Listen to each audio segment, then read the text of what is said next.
Ice apocalypse. This is how you can stock up on the greatest beauties. This video is purely for entertainment and does not infringe on copyrights or laws.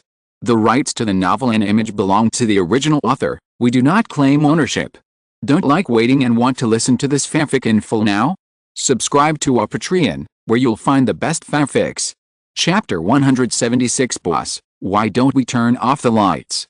But during dinner in the evening, all the women looked at the woman who was handcuffed. This woman is naturally Dylinlin. As for what Dylinlin committed, not only a few women in the logistics department knew about it, but now all the female soldiers in the security team knew about it. After all, it's rare to get some gossip after the apocalypse, and after all the women knew about it, they had only one thought in their hearts: this woman named Dylinlin is mentally ill. However, some women also heard from the grapevine that Dylinlin was also deceived by her friends, saying that they could enjoy delicious food and drink spicy food there, but this was simply a lie. What a pitiful person. There must be something hateful about him. Captain Lin, does the food tonight taste good? While Lin Mengson and the female soldiers were eating, Tanguo walked over with a smile. Tanguo is a woman in her 20s with a round face, but she is very capable and serious in her work. That's why she was able to quickly stand out among several people in the logistics department, and then became the manager of the logistics department. Director Tang, the food tonight is delicious and suits my taste very well. Lin Mengson doesn't just know how to fight and train female soldiers, she also understands basic human relations. Now that Tanguo is the head of the logistics department, she must also have a good relationship. But actually, Tanguo felt quite envious when she looked at Lin Mengson and the others' food. Originally, the treatment in their logistics department was not as good as that in the security team, but tonight the gap was even greater. However, Tanguo was just envious, but not jealous in her heart, because no matter when, those who are capable or pay more will definitely get more rewards. The female soldiers in the security team are more tired than those in their logistics department. And they are also more dangerous than the people in their logistics department, so it's natural to get more rewards. Captain Lin, actually it was the Lord who told me to ask your security team to come for dinner to understand what happened to Dylinlin in our logistics department today. The Lord also said that he didn't explain it clearly before. If anyone in your security team wants to leave, then the Lord can give a special chance. By then, anyone can leave, and they don't even need to pay back the food like Dylinlin. And if you still choose to stay, then you will have no chance to choose to stay again in the future. From now on, you will be born as a Taoyuan leader, and you will die as a ghost of the Taoyuan leader, unless the Lord takes the initiative to deprive her of her status as a Taoyuan leader. Then Tanguo told Lin Mengson in detail everything that happened to Dylinlin today. In fact, Lin Mengson had heard about it a long time ago, but what she heard before could only be regarded as hearsay, and now Tanguo is following Li Xiaoluo's order to tell the people from the security team, which is considered an official announcement. After Tanguo finished speaking, he looked at Lin Mengson and said, Captain, you need to inform all the female soldiers in your security team about this later. The Lord has said that everyone can think about it tonight, and my wife will confirm the result with you tomorrow. I understand, don't worry. I will notify every female soldier. Lin Mengson nodded and said. Tanguo left immediately after seeing that her mission was completed. Otherwise, it would be quite painful to watch Lin Mengson and the others feasting. After Tanguo left, Lin Mengson looked at the female soldiers eating beside her and said, did you all hear our conversation just now? So you all think about it. I won't say anything more. This is for each of you. Your choice. A female soldier was chewing on a big chicken drumstick with her mouth full of oil, and said vaguely, Captain, don't worry, we are not mentally ill. Now that we leave here, other than starving to death or being enslaved by men outside, how can we end up well? So even if you kill me, I won't leave. Another female soldier also said, that's right, Taoyuan territory will be our home from now on, and we won't go anywhere. Regarding Dylinlin, it did not affect Li Xiaoluo's mood, because these women were not important in his eyes. Moreover, it is actually better that such a problem arises early now, and it just sets an example for all women. Moreover, if we recruit people again in the future, we will make it clear to all women in advance that if they want to join Taoyuan Ling in the future, they will not just come and leave as they please. It doesn't matter if you don't want to. The most indispensable thing after this apocalypse is people who want to live. Li Xiaoluo is the only one who wants or doesn't want someone. Of course, if it is a special talent, Li Xiaoluo does not mind using some means. While the female soldiers downstairs were eating, Li Xiaoluo and Zhou Xiaotuang, who had returned home, were also enjoying a sumptuous dinner. In fact, these days, if Josiah Tong were alone, she would basically just get some food every night. Now she cares more about her figure than before the apocalypse. So she attaches great importance to controlling her diet. But now that Li Xiaoluo and Zhao Min are here, the food in the evening is naturally different, very rich. After all, Li Xiaoluo's body is now much stronger than normal, and he naturally consumes more food, so he eats much more food than before. Moreover, because of Li Xiaoluo's previous life experience, food is one of his great enjoyments in this life. He will certainly not disappoint. As for Zhao Min, she was actually hungry for several days before.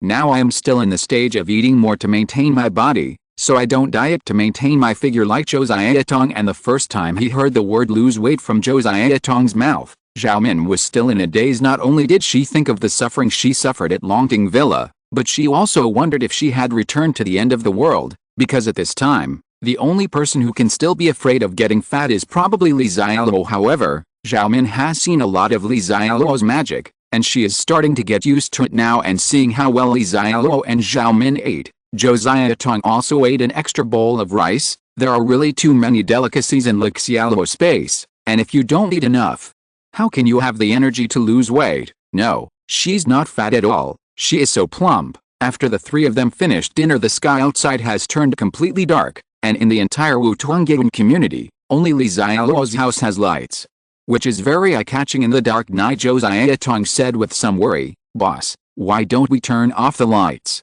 Otherwise, we are on the 36th floor, and our lights may be visible from far away." When Li Xiaoluo was not here, Josiah Tong would not turn on the lights at night to cause unnecessary trouble. Although the thug team in this building has been eliminated now, Li Xiaoluo still has the final say in this building. But Josiah Tong is still a little worried, fearing that it will attract the attention of people from other places. Li Xiaoluo hugged Josiah Tong and sat down on the sofa.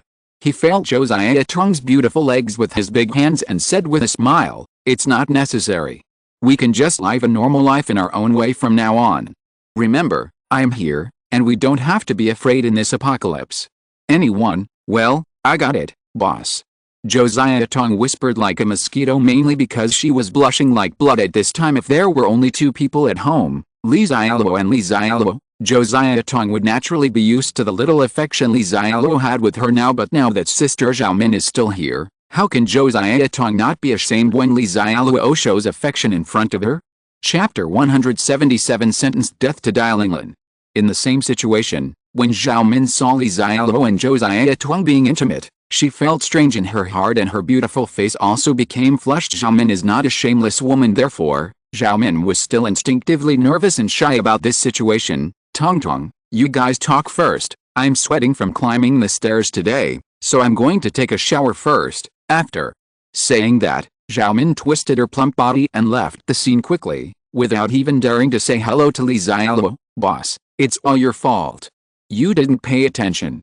My image in front of Sister Min is gone." "Why? Is there no image?"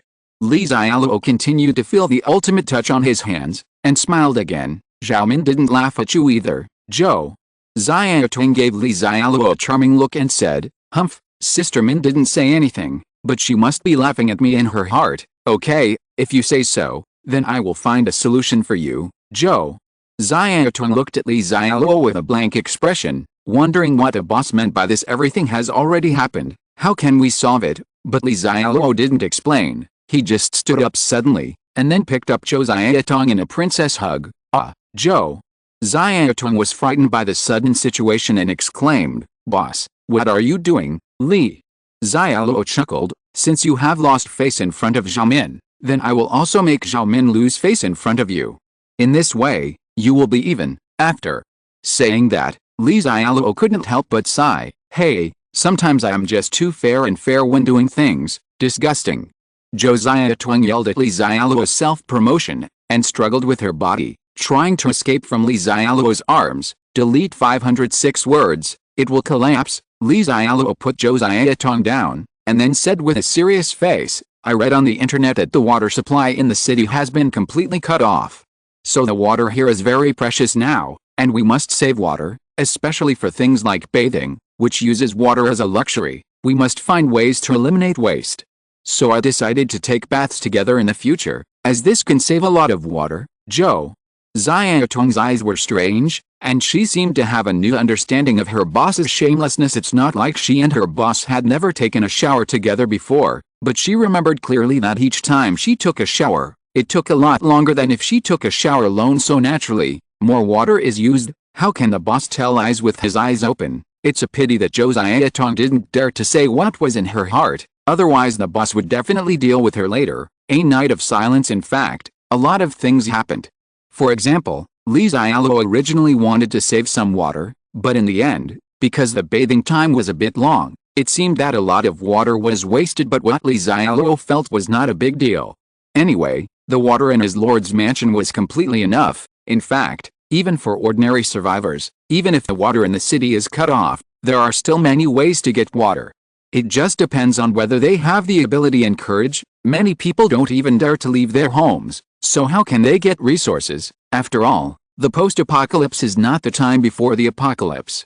During the pre-apocalypse, it was said that some people stayed at home without leaving the house for several years and were still starving to death. But after the apocalypse, everything must be obtained by the survivors themselves. After getting up, Li Xiaoluo played with the two dogs, General and Corn, and rewarded them with some delicious food, which also cultivated their relationship. After all, the generals will be very powerful in the future.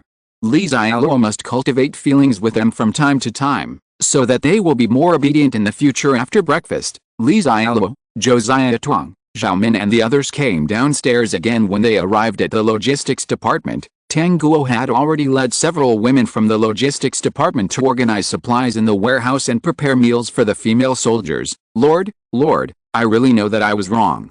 I will never think about leaving again. I will obey all your orders in the future.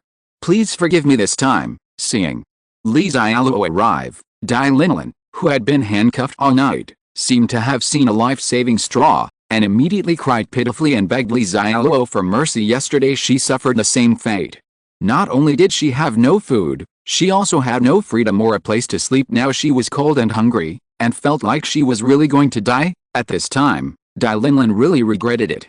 She felt that it was Tan Jingjing, that vicious woman, who had harmed her. Tan Jingjing must be jealous that she passed the exam and can follow Li Xiaoluo in the future, but she herself was eliminated. So Tan Jingjing deliberately exaggerated what she said, and promised Dai Linlin that she could have a good time and drink spicy food with her if she went there. It was because that vicious woman Tan Jingjing had lied to her that she was obsessed with deliberately looking for trouble and wanting to leave Li Xiaoluo. If it weren't for Tan Jingjing, how could she be suffering like this now? Actually, if you think about it, if you follow Li Xiaoluo, you won't be taken seriously, but everything else is really good. Feel safe and have food. Dai Linlin really regrets it. If Li Xiaoluo could give her another chance, she would definitely cherish it. However, Li Xiaoluo didn't even look at Dai Linlin. He doesn't sell any regret medicine here. Li Xiaoluo told Zhou Xiaotong, you can handle this woman as you see fit. Then, Li Xiaoluo went downstairs. Dai Linlin immediately turned her target to Zhou Xiaotong. Madam, I was mentally ill yesterday and I was confused for a moment.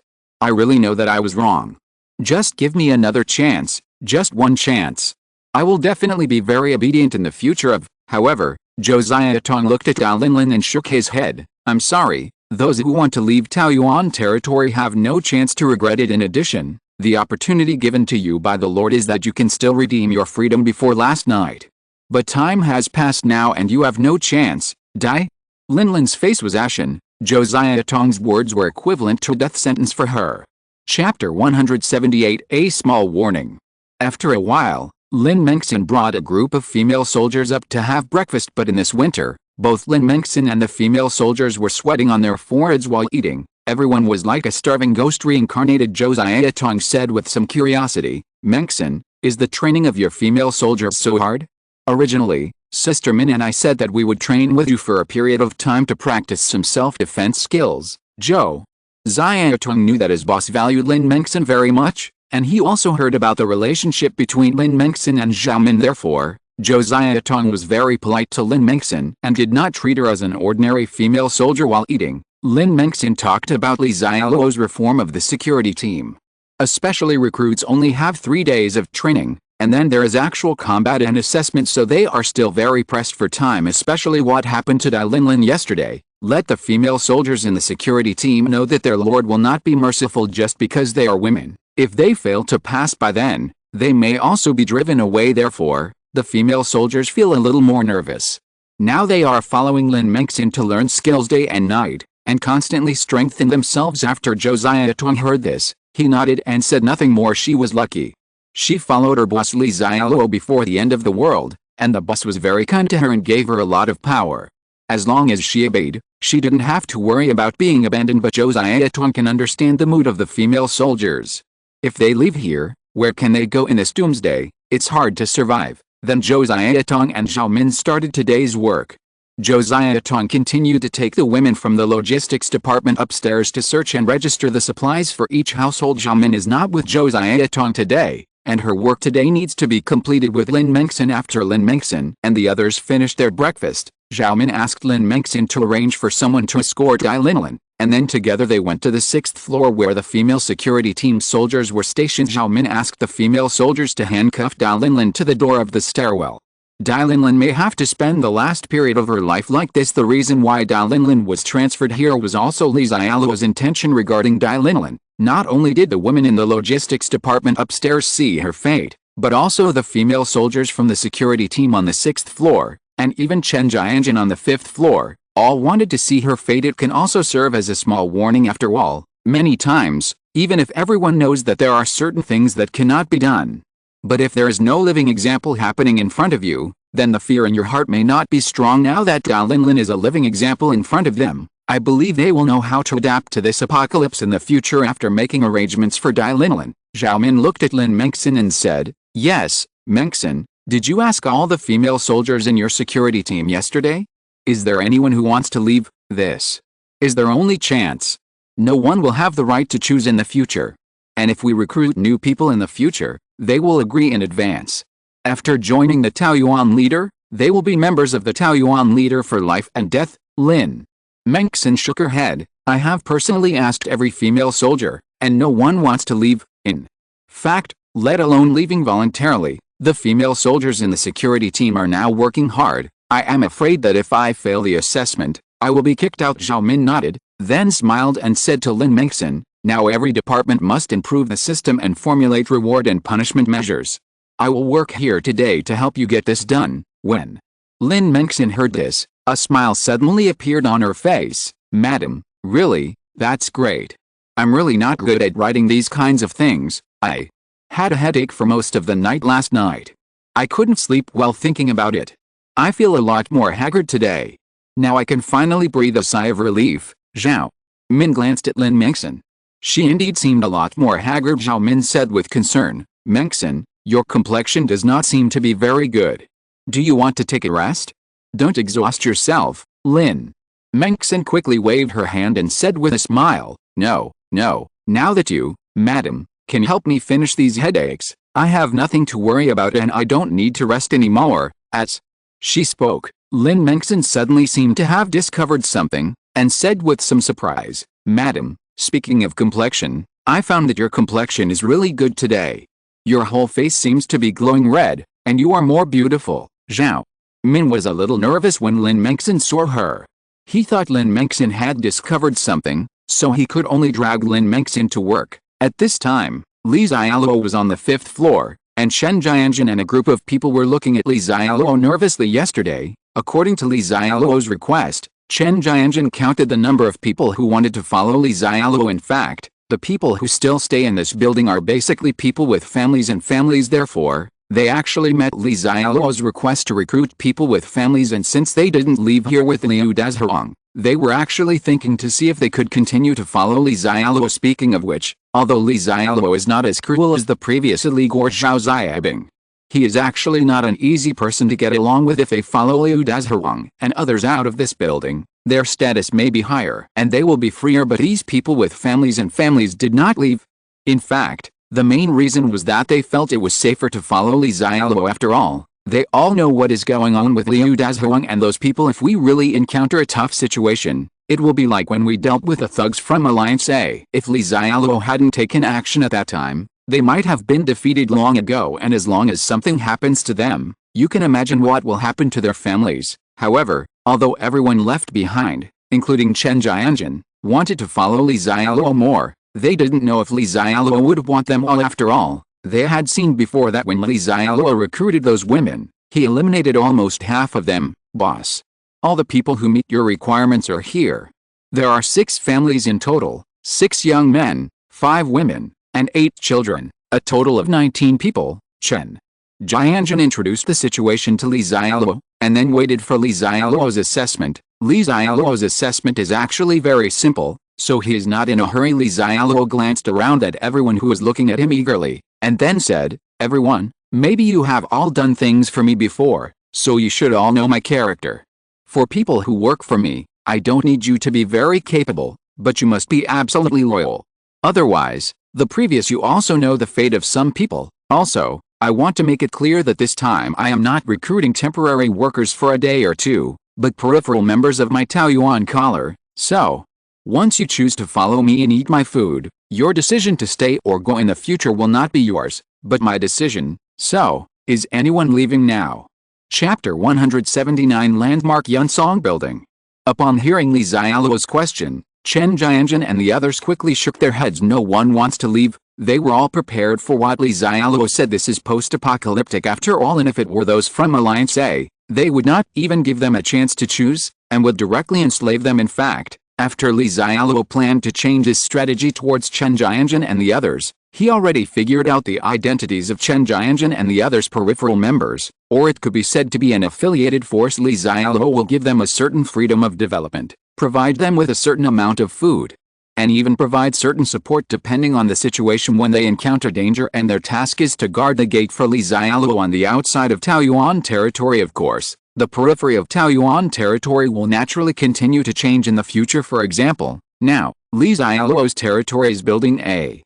Li Xiaoluo plans to let them live in Building B next to it, and then let them guard the enemies who want to come over there for Li Xiaoluo. If the entire community becomes Li Xiaoluo's territory in the future, then let them find a stronghold outside the community to guard it. Peripheral not only refers to their identity as the periphery, but also the place where they live, of course. Besides guarding the door for Li Xiaoluo, Chen Jianjun and the others can also do some tiring chores for Li Xiaoluo as long as he needs it. Even in the future, Chen Jianjun will still be a superpower user.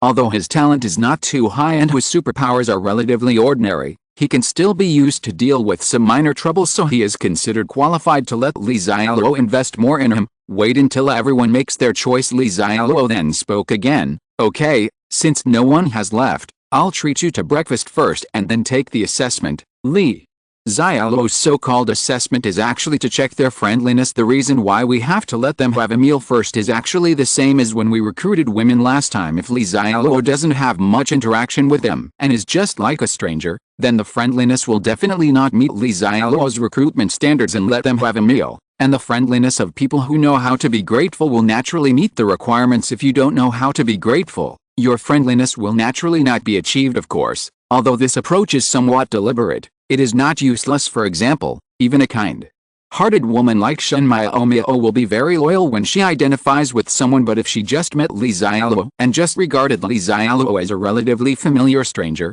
then her friendliness would definitely not be high. Naturally, she would not be able to meet Li Xiaoluo's recruitment standards.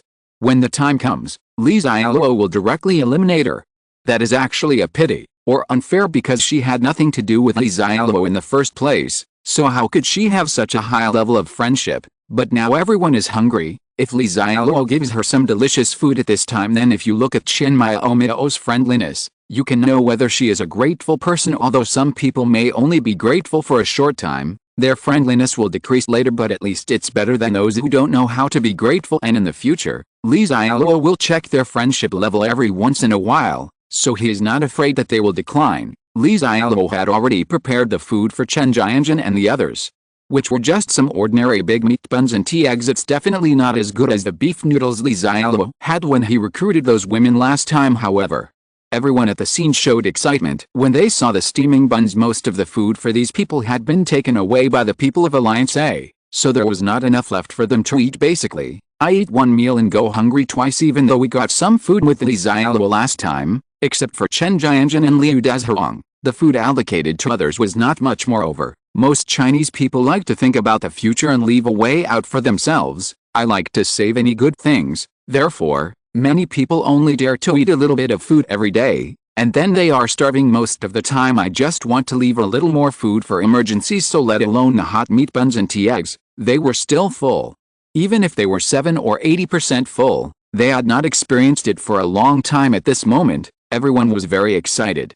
It seemed that choosing to stay and follow Li Xiaoluo was indeed the most correct choice, otherwise, they may not be able to eat these delicacies until they die. After everyone finished their breakfast hungrily, Li Xiaoluo began to check their friendliness. Not only the men, but also the friendliness of women and children were looked at. As long as one person's friendliness is not up to standard, then Li Xiaoluo will not want him in that family. However, Li Xiaoluo took a look and found that after eating Li Xiaoluo's food, the friendliness of these people met his recruitment requirements, and there were no white-eyed wolves, so Chen Jianjun and the others naturally passed Li Xiaoluo's assessment. And they were officially regarded as Li Xiaoluo's people. With the establishment of peripheral members after recruiting people like Chen Jianjun, things are naturally different from before. Li Xiaoluo just threw them downstairs casually. But they consciously guarded the downstairs for Li Xiaoluo. Now that they have become Li Xiaoluo's people, Li Xiaoluo will naturally arrange tasks for them. It is their duty to guard the safety of the downstairs. As for what Chen Jianjun and the others needed to do and how to arrange their manpower, Li Xiaoluo didn't have too much control. Li Xiaoluo let Chen Jianjun figure it out on his own. He only cares about the results. Then Li Xiaoluo left the building. He also had something to do today, that is, his system space is now full, and Li Xiaoluo needs to find more temporary warehouses, then release some supplies in the system space, so that when he feels better, he can continue shopping outside for 0 yuan. Anyway, the materials in the entire city are ownerless now, and he can take them as he pleases. In fact, the building where Li Charlotte lives now, as well as the several villas used as warehouses at Longting Villa, can allow Li Charlotte to store a lot of supplies. However, Li Xiaoluo plans to find a few more temporary warehouses. Moreover, every time Li Xiaoluo goes out, he collects thousands or even tens of thousands of tons of materials. So there is no need to worry about finding too many temporary warehouses. This time Li Xiaoluo went out, he didn't need to drive a snowmobile, because his destination was very close. Looking at the building called Yansong Building not far away, Li Xiaoluo thought directly, and then teleported to the top floor of Yansong Building before the end of the world. This building was a relatively high-end office building with more than 50 floors. It is the tallest building near Li Xiaoluo. It is also a landmark building. Moreover, it is very close in a straight line to the community where Li Charlotte lives. Even if Li Charlotte's teleportation ability is only level 1, he can still teleport here at home, so very convenient. After arriving at the roof of Yansong Building, Li Xiaoluo flew a drone to investigate inside the building. There are basically no living people in the entire building, and there are very few dead people because this building is full of internet or financial companies and does not have any commercial stores. When the end of the world comes, few people will choose to stay in the company, but it doesn't matter if there are no survivors. Li Xiaoluo is too lazy to cause any more trouble. Chapter 180 Puppy. Then Li Xiaoluo started from the top floor and began to release the materials in the system space and store them in the building. Of course, Li Xiaoluo is also particular about the things he stores in these temporary warehouses. For example, this Yansong Building is definitely not as safe as the Longting Villa, which is completely controlled by Li Xiaoluo. Therefore, the materials stored by Li Xiaoluo in this Yansong Building must be less important materials in his system space. For example, the large number of daily necessities, etc. that were previously collected at Carrefour supermarket are not even wanted by survivors now, and you don't have to worry about these materials being damaged after temperature changes. Therefore, Li Xiaoluo can safely store most of these supplies in this building. As for why not all, because as I said before, the cunning rabbit has 3 holes. Even less important materials cannot be stored together. What if something unexpected happens? In addition, how much materials can be stored in this building? Li Xiaoluo actually did the math. This Yansong Building has more than 50 floors in total, but considering the subsequent floods, Li Xiaoluo will not store supplies on the 10 floors downstairs. In this way, the 40 floors can be used as a warehouse. Then, considering the load-bearing capacity of this kind of commercial building, Li Xiaoluo decided not to store too much materials on each floor, but only about 200 tons of materials. Then 200 tons are placed on one floor, and a total of about 8,000 tons of materials can be stored on the 40 floors. Basically, Li Xiaoluo's system space can be released by almost half immediately, and when the time comes, as long as Li Xiaoluo wants to, he can go out and buy 8,000 tons of supplies for 0 yuan. 8,000 tons of supplies, even though Li Xiaoluo already has a lot of supplies now. He definitely won't mind getting more supplies after this doomsday. It doesn't matter what material it is, even things that no one cares about now will be very valuable in a few years after the end of the world. When Li Xiaoluo arrived at the 11th floor of Yunsong Building, all 8,000 tons of materials had been placed then. For the safety of these materials, Li Xiaoluo randomly found a company on the 11th floor, and then collected a large number of office desks, coffee tables, cabinets, etc. in this company into the system space. Then Li Xiaoluo blocked all these desks, cabinets and other things in the stairwells on the 10th and 11th floors, completely blocking the stairs. The blockage is airtight. After the apocalypse, the elevator cannot be used. Even if there are survivors who come to this building, if they want to go upstairs, they can only take the stairs, but now Li Xiaoluo has completely blocked the stairs. After seeing this situation, ordinary survivors will naturally not think about going upstairs again. As for blocking the stairs, it actually has no impact at all on Li Xiaoluo, because if he wants to go upstairs, he can easily do so, and there are even several ways. The first method is naturally to use the system space to clear the obstacles blocking the stairs. If you are an ordinary survivor, it may be very difficult and troublesome to get rid of the large number of desks and cabinets blocked in the stairwell, but for Li Xiaoluo, it only takes a few seconds. The second way is to teleport directly upstairs. So Li Xiaoluo blocked the stairs on the lower floors of Yunsong Building just to guard against other survivors. And it would not cause any difficulty to Li Xiaoluo himself. If he wants these supplies, he can get them at any time. After storing the supplies in Yunsong Building, Li Xiaoluo teleported directly back to Lord's Mansion No. 36. Now Li Xiaoluo discovered that this teleportation ability is really practical. Not only is it very useful when encountering enemies, but it is also very practical in daily life. Otherwise, there is the Yunsong Building, which is a high-rise building with more than 50 floors. Li Xiaoluo needs to climb up and down, and then when he goes home, it is also a building with more than 30 floors. If he didn't have the ability to teleport, he might just spend the whole day climbing stairs. When Li Xiaoluo returned home, Josiah Tong and Zhao Min were downstairs and had not returned yet. Li Xiaoluo was a little bored at home alone, so he came to Lord No. 1's mansion through the portal. Li Xiaoluo walked out of the study. This time Zhao Min was not cleaning outside the study. Brother, you are back." When Li Xiaoluo came to the living room, a voice of surprise immediately came. It turned out that it was little Panpin in the wheelchair who discovered Li Xiaoluo first. However, although I could feel little Panpin's joy at seeing Li Xiaoluo, the little girl was still a little nervous and uncomfortable when calling Li Xiaoluo brother. After all, Li Xiaoluo and she had only known each other for a short time, and the time they had actually spent together was even shorter. Lord Qin Yumei, who was sitting on the sofa with her back to Li Xiaoluo, heard Xiao Panpin's words and quickly stood up from the sofa, then turned to say hello to Li Xiaoluo. "The little guy is a little fat. Isn't it boring to stay at home?" Li Xiaoluo walked over and pinched little Panpin's pink little face. There was a little more flesh on the little guy's face. Xiao Panpin's little face turned red instantly, but she did not resent Li Xiaoluo's doing this, but instead showed a smile on her face. Then little Panpin quickly shook her head and said, "It's not boring. Sister Mei is accompanying me. Actually, I don't need anyone to accompany me. I just want to be alone, now."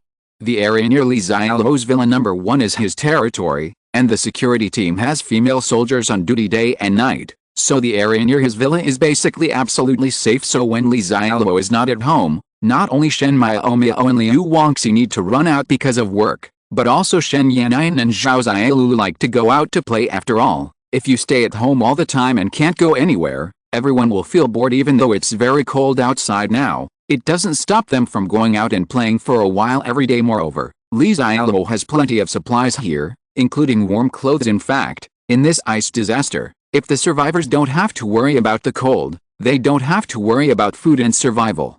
Then they will discover that this apocalyptic environment is actually a kind of beauty, especially for some people in the south. Some people may have never seen snow before in their lives. Now not only do we see snow, but there is also several meters of deep snow.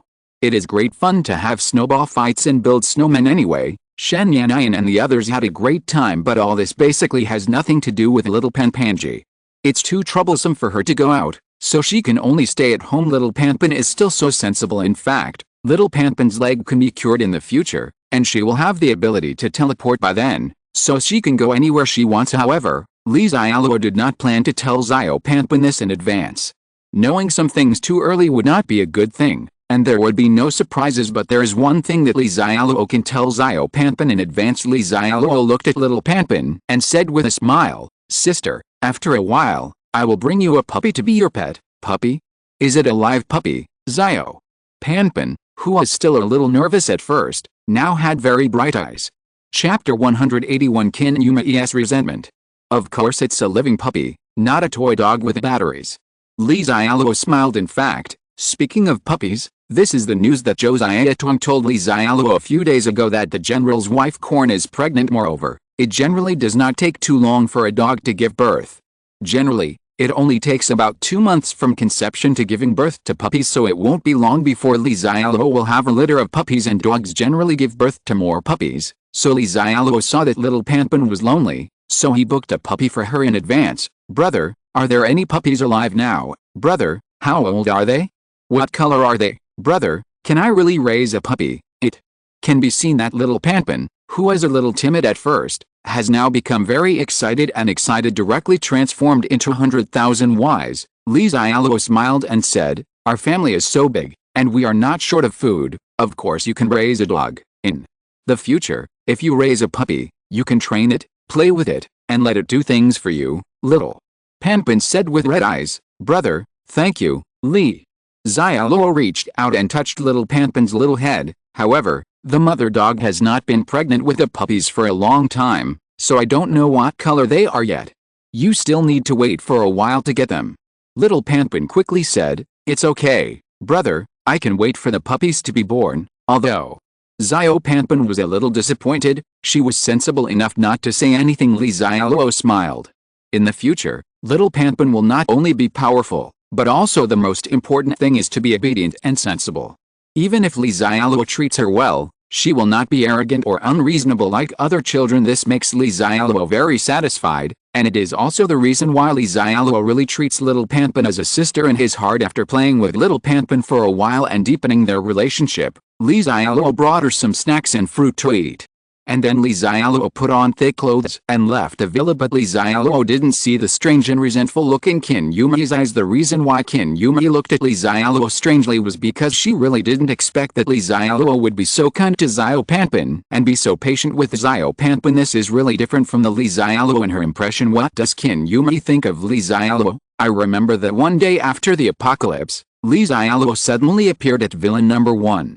And then she threw her colleagues into the courtyard of the villa after a disagreement and froze them into human-shaped popsicles and told them directly that if they want to stay, they must become disqualified. Made then they used high-pressure water cannons to attack Zhou Junji and the others, and finally turned Zhou Junji and the security guards into popsicles. In Qin Yumi's understanding, Li Xiaoluo would kill without blinking an eye when dealing with his enemies, without any hesitation at all. Even if she is a woman, he will kill her as soon as he is told. He will not be merciful just because she is a woman. And later on, even the woman who followed Li Xiaoluo had to pass the assessment and prove to be useful to him. Moreover, the treatment given was completely post-apocalyptic living standards. Li Xiaoluo did not give any preferential treatment to those women, but little Panpin is the exception. If according to the standards set by Li Xiaoluo, the little girl is not qualified to join the Taoyuan collar, let alone live in Villa number 1, therefore, the reason why Xiao Panpin was treated differently by Li Xiaoluo could only be because of her disabled status and because of her pity. Originally, Qin Yumi was not sure whether Li Xiaoluo was just making a casual decision, or whether she really recognized Xiao Panpin as her sister and was sincerely good to her. But now she can confirm that Li Xiaoluo is sincere, because just now Li Xiaoluo really cared about little Panpin and almost ignored her existence. This is also the reason for Qin Yumi's resentment. Women are like this sometimes. Li Xiaoluo seemed to have ulterior motives for her before, and the look in her eyes seemed to be filled with desire. She was still a little uneasy in her heart, but when Li Xiaoluo completely ignored her, and even her status was completely inferior to that of a child, Qin Yumi felt a little mixed in her heart. Of course, the main reason is that the current situation makes all women subconsciously respect Li Xiaoluo. Qin Yumi and Li Xiaoluo have also been together for such a long time, and they have had several close physical contacts before. So it is difficult for Qin Yumi to treat Li Xiaoluo as an ordinary man. As a result, I have some random thoughts in my mind now. After Li Xiaoluo left Villa number 1, he then came to Villa number 3. The purpose of his coming to Villa number 3 is naturally to continue to release some materials from the system space. Store them and put them in these villas. These villas are now Li Xiaoluo's absolute territory, with female soldiers from the security team patrolling them 24 hours a day. Moreover, Li Xiaoluo can also check the situation at any time through the system's monitoring system. So if these villas are used as temporary warehouses, their safety will definitely be more reliable than the previous Yansong building. Naturally, the materials released and stored here by Li Xiaoluo will be more important and precious. For example, food, salt, cigarettes, various drinks, etc. These will be very precious materials in the future, but as long as they are suitable for storage outside, Li Xiaoluo can safely take it out from the system space and store it in these villas. Villas number 3 to number 6 were filled with supplies, and Li Xiaoluo's system space released almost 5,000 tons of supplies. In this way, Li Xiaoluo's system space has about 13,000 tons of free space. Before the flood comes, Li Xiaoluo can go out and do some $0 shopping again. However, with more than 10,000 tons of supplies, Li Xiaoluo believes that it won't take long for him to collect them all again, because Li Xiaoluo basically has no interest in petty fights or anything like that. When he goes out to look for supplies, he will only go to some large wholesale markets, or large and medium-sized warehouses, supermarkets, etc. Just as Li Xiaoluo was locking the villas that had been used as temporary warehouses, a group of people walked towards him. Of course, the one at the front is for running in the blink of an eye. Shen Yannian happily ran to Li Xiaoluo, reached out and hugged Li Xiaoluo's arm and shook her left and right. Brother-in-law, when did you come back? Li Xiaoluo can clearly feel that her sister-in-law's living standards should be very good these days, and the scale of some places is obviously much larger. Chapter 182, Prosper the entertainment and cultural construction of the territory. Ahem, Li Xiaoluo coughed lightly, and then pulled out his arm from the softness without leaving any trace. I just came back. Are you okay with your health? Why don't you take more rest at home? Shen Yannian stuck out her tongue playfully, and said with a sweet smile, Brother-in-law, why are you like my sister? You just want to lock me in at home, but sister, you may confirm that there will be no problem when I come out, as long as you don't stay outside for too long, that's it. At this time, Shen Miaomio and a group of women also walked to Li Xiaoluo. Brother Charlotte, Lord, everyone was very happy to see Li Xiaoluo. Don't look at it now that Li Xiaoluo is just a hands-off shopkeeper and doesn't care about anything in the territory at all. Basically, Shen Miaomio and the others manage all the daily affairs of the territory. Then the female soldiers from the security team are responsible for the security aspect, but in the hearts of all women, Li Xiaoluo is the soul of their team. It can bring them an infinite sense of security. As long as Li Xiaoluo is there, they can live their lives step by step. Otherwise, if Li Xiaoluo is gone, even though they may have a certain ability to protect themselves now, no one will know how to survive in the future. At this time, Li Xiaoluo noticed that several women around Shen Miaomio had messy hair and a lot of snow on their bodies, as if they had been hit with snow. Miaomio, what's wrong with them? They seem to be fighting with someone? Nothing happened here when I was away, right, Wang? Shamshan and several embarrassed women remembered something at this time, and immediately lowered their heads nervously like children who had done something wrong. I felt very uneasy. Shen Miaomio stood beside Li Xiaoluo and quickly explained, Brother Xialuo, actually nothing happened. It's just that after everyone finished their work, they said they wanted to play in the snow and have a snowball fight or something. I think as long as everyone can complete their work and not be lazy, then it's okay to have some entertainment, so I agreed to what they did. So if you want to blame them, just blame me. Li Xiaoluo put her arms around Shen Miaomio's body and said with a smile, silly girl, you told me that if I were not on the territory, everything here would be your decision. Don't let them play in the snow, you just let them live in the snow. It can be done anywhere in the field. Shen Miaomio was moved by Li Xiaoluo's words, but she was still a little shy when Li Xiaoluo showed affection to her in public, and Li Xiaoluo also felt a little pity.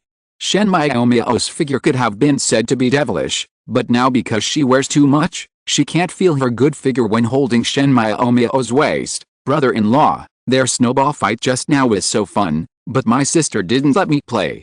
Why don't we, brother-in-law, join a team, and you lead me to beat my sister and the others? They are definitely no match for you, brother-in-law. Shen Yannian rolled her eyes at the sight and said coquettishly to Li Xiaoluo. Shen Miaomio glared at Shen Yannian. It would be great if I could get you out. Do you still want to have a snowball fight? I told you that you can't do strenuous exercise yet. Shen Yannian pursed her lips. She did not dare to resist her sister and could only look at Li Xiaoluo pitifully. Li Xiaoluo looked at Shen Yanyan and smiled and said, "With such thick snow, you don't have to have a snowball fight if you want to play. You can also build a snowman." After saying that, Li Xiaoluo also became playful for a moment. He looked at Shen Miaomio and said, "Miaomio, please notify us later. We will hold a Taoyuan snowman building competition today. Everyone can participate, and they are required to complete their work before 12 noon tomorrow. At that time, everyone in the territory will vote secretly, and the top 3 will receive generous rewards." Before Shen Miaomio could speak, Shen Yanyan said excitedly, "Sister, this is fun. My brother-in-law said that everyone can participate, so you can't stop me anymore." Shen Miaomio nodded. Building a snowman is indeed not a strenuous exercise, so let her sister have fun. Shen Yanyan looked at Li Xiaoluo at this time and said, "Brother-in-law, can I only build snowmen? Can I build other objects, such as animals, or buildings?" Li Xiaoluo looked at Shen Yanyan, gave a thumbs up and said, "You asked a good question, but it seems a bit too monotonous to just make a snowman. But since we are building a snowman competition, there must be snowmen, but based on the snowman, you can also use your imagination. For example, build a snowman, and then the snowman sits on an animal. Or build a snowman who lives in a castle. It will not only be about who builds the most beautiful snowman, but also who has the richest imagination." Shen Yanyan's eyes lit up after listening to Li Xiaoluo's words. She felt that it was very good to do this, and she was already eager to try it. In fact, not only Shen Yanyan, but also other women were very excited and eager to try after hearing about this competition. After all, in this doomsday, most of the women Li Xiaoluo took in had had miserable experiences before. Even if they live a freer life now, they no longer need to be tortured and hurt, but their previous psychological trauma is still there, and in this doomsday, no one knows how long they can live, so the sense of depression is everywhere. We usually don't have any entertainment activities, so we may have random thoughts when we have nothing to do. So when Shen Miaomio allowed them to have a snowball fight before, Li Xiaoluo not only didn't feel there was anything wrong, but felt that Shen Miaomio did a good job. Even in the future, Li Xiaoluo will do more entertainment activities. Although Li Xiaoluo implemented a dictatorial rule in Taoyuan territory, everyone needed to obey his orders, but he doesn't want the women in Taoyuan to turn into emotionless zombies, nor does he want everyone to live in a depressing atmosphere every day, because the environment you live in can affect the people around you. If everyone becomes depressed and numb, Li Xiaoluo and others will definitely be affected if they live in such an environment. Therefore, it is a good idea for Li Xiaoluo's Shen Miaomio to give those women some entertainment activities as much as possible without delaying work. After all, the atmosphere in the entire territory has improved, and everyone sees the joy and hope of living, so they will work harder. The reason why Li Xiaoluo held activities such as the snowman building competition was to make the atmosphere in the territory better and less depressing, as mentioned above. Another reason is that Li Xiaoluo himself is quite bored now. First of all, basically all the enemies Li Xiaoluo wanted to deal with were already dead. Secondly, the territories on both sides are now basically relatively stable, and the hidden dangers that should be eliminated have almost been eliminated in this weather. Basically no one would bother him. Finally, in terms of supplies, he has actually collected enough system space. After all, there are tens of thousands of tons of supplies. The reason why Li Xiaoluo released a large amount of system space today was not because he immediately went out to buy something for 0 yuan. Li Xiaoluo just reserved the space in advance, and then if he felt bored, he would go out for a walk. However, even if Li Xiaoluo is not short of supplies now, Li Xiaoluo will still go out for a stroll when he has time. After all, he can take all the supplies in the city at will, which is actually a recreational activity before the next natural disaster strikes. Li Xiaoluo actually has nothing more urgent to do, so Li Xiaoluo could only find some fun for himself. By the way, it also promotes the development of entertainment and culture in the territory. If you're listening to this novel on a channel other than Fanfic World, it means they downloaded and uploaded it without effort. We cordially invite you to visit our channel, Mundo Fanfic Novelis. There you'll find the original version of this story, and you can explore many other novels of various genres. We're waiting for you to immerse yourself in a world of incredible novels. Chapter 183, Prizes of the Competition. Evening time. Ding ding ding. A rapid ringing of the bell rang, and Li Qiao woke up from her sleep as one of the early followers of Li Xiaoluo, and she and Wang Shanshan performed very well. Now she and Wang Shanshan are both female captains of the security team, and can be regarded as minor leaders in the army. Then Li Qiao and Wang Shanshan each led a team of female soldiers to take turns guarding the safety of Taoyuan leader Li Qiao is actually very satisfied with her current life, because even if they have not been harmed after the end of the world, they can still know some news about the outside world and what kind of life people in the outside world are living now. Now with the Lord, I can have food, drink, and a warm bed she can eat and sleep every day.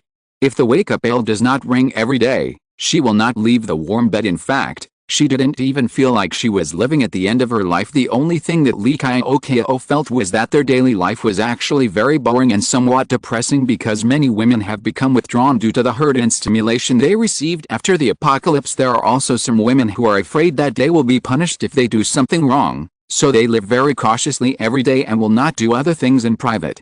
They are also cautious when getting along with everyone. There are even some women who feel like they don't know how long they can live in this apocalypse, or how long they can live like this. Maybe one day the Lord will run out of food and abandon them. Therefore, many women feel a little pessimistic and helpless in their hearts. It is said that a mouse dropping can ruin a pot of soup, and when there are many such pessimistic or depressed people, there are also many optimistic people like Li Qiao in the territory, but it is undeniable that their mood will actually be affected to some extent. Li Qiao is actually the commander of the female army now, so she often enlightens everyone, hoping that everyone can be more optimistic, although they have no way of knowing now who will come first, tomorrow or the accident. But at least one thing is that they are now living a happier life than most survivors. So why are you still thinking so much? Just take it one day at a time. However, the effect of her enlightenment was not very good. When Li Qiao got up and walked from the bedroom to the living room, she found that several of her female soldiers were already discussing something excitedly on the sofa in the living room. In addition, several female soldiers who were usually taciturn did not participate in the discussion, but they listened with interest. Li Qiao was a little surprised. She seemed to have never seen her female soldiers behave like this, so when he saw the female soldiers like this, Li Qiao knew what must have happened. Because they got up early, they knew some news that they didn't know. What are you talking about? Did something good happen? Li Qiao walked over, looked at the female soldiers and said, "Hello, Captain. Hello, Captain. The rules of Taoyuan leader are still very strict, stipulating that everyone must obey the orders of their superiors and maintain sufficient respect for their superiors. Therefore, female soldiers usually respect Li Qiao. However, Li Qiao actually has no heirs, and although the Taoyuan leader has given them power, they also have rules and people to supervise them. We won't let our superiors bully people casually. I don't have a job yet. You don't need to think that I am the captain. We are all the same ordinary women. You can just think that I am here to chat about gossip. Who can tell me if there is any breaking news?" Li Qiao also sat down on the sofa, and then asked curiously if it were normal times. No one might respond to Li Qiao's words. In fact, this is normal. Even before the end, how many people can really let go in front of their big leaders? Of course, if a small leader like Li Qiao is not a big leader, before the end of the world, everyone will not be nervous, and they can even get along as equals. But after the apocalypse, even small leaders like Li Qiao are sometimes more powerful than the big leaders before the apocalypse, leaving them in awe. Because Li Qiao can report everyone's performance to the superiors, it will affect how much food they can get every day, and even affect their life and death. Therefore, even in Taoyuan territory, there are always levels of distinction. Normally, no one dares to talk nonsense in front of Li Qiao, but today, it seems a little different. The female soldiers who were talking all looked at Li Qiao with excitement. "Captain, you are really right. There's big news this time." It's still good news. "Captain, you will definitely be happy when you hear it. Captain, I guarantee you will be surprised too." Li Qiao was really curious now and quickly asked in detail. In fact, this time Li Xialuo came over and actually announced several orders. The first thing was naturally the reforms he asked Lin Mengxin and Josiah Tuan to implement in the territory there, regarding the security team and the logistics department. For example, the training and actual combat assessment of female soldiers will be divided into different levels in the future, as well as reward and punishment measures, etc. Although the requirements for female soldiers may be stricter, as long as they work hard, their status and treatment will also be higher, so it must be a good thing for them. After all, the Chinese people are world famous for their hard-working and hard-working qualities, but sometimes, when there is no hope or reward after hard work, Many people lose motivation. The second thing is that Li Xiaoluo came here on a whim and organized the Taoyuan leader snowman building competition, and after continuous discussions between Shen Miao and the others,